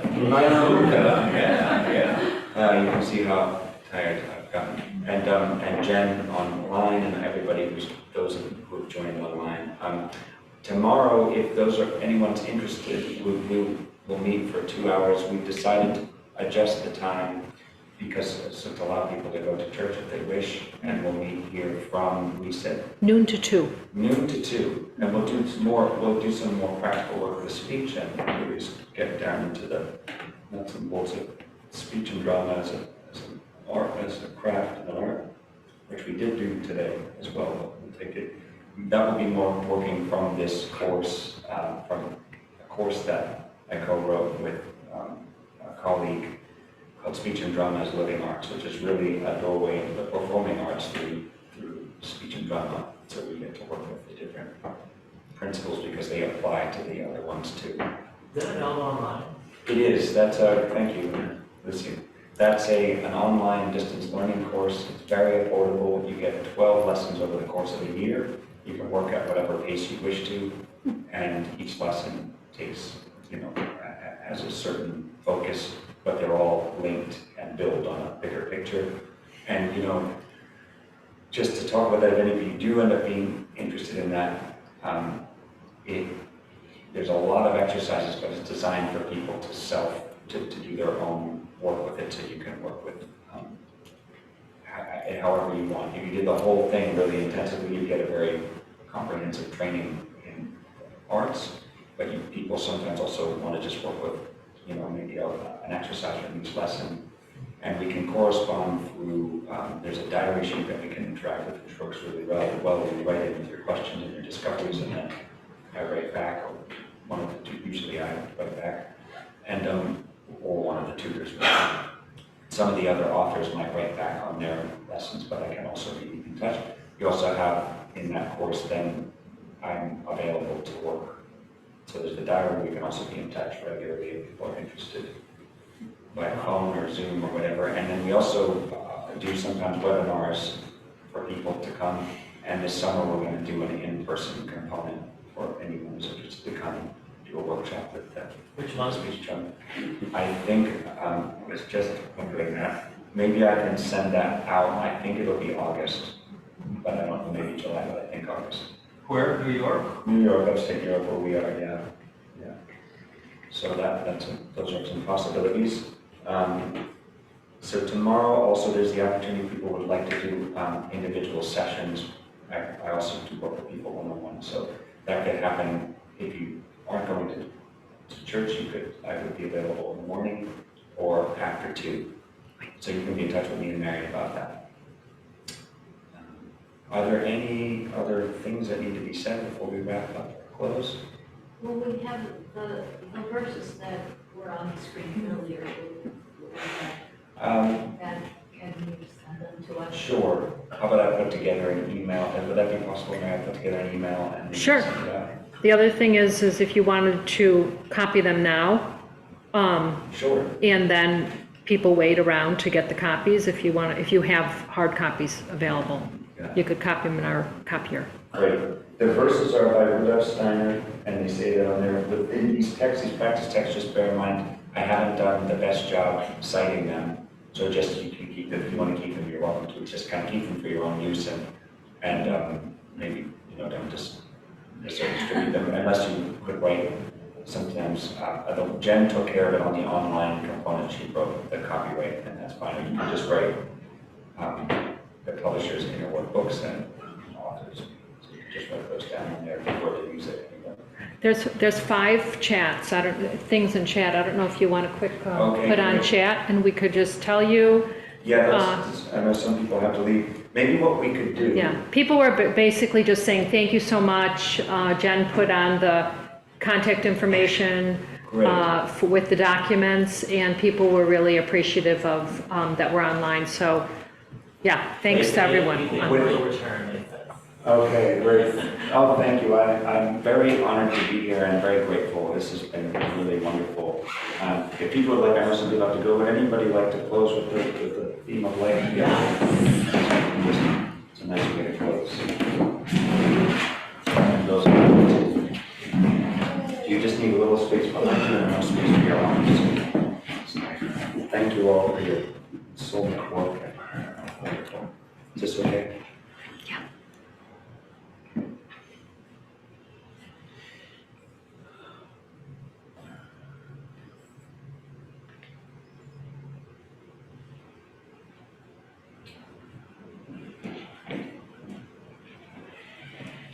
Let's try again.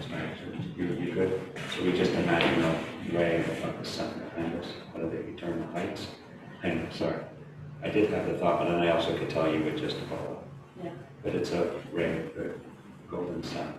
Tries potentially step in, and then the light lifts our arms up and radiate out. So you follow.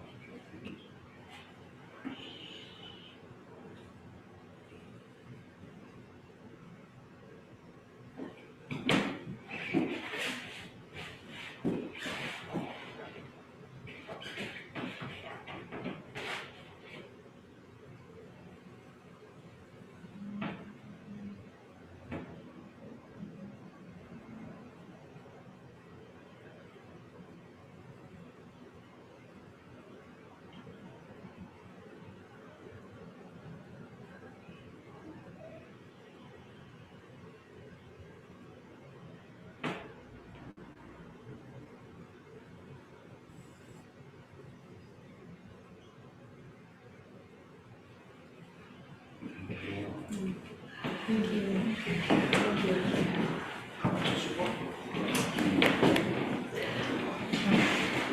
Are those going to be Thank you so much, archived? Seamus. Thank you. Will it be archived on the website, today's recording?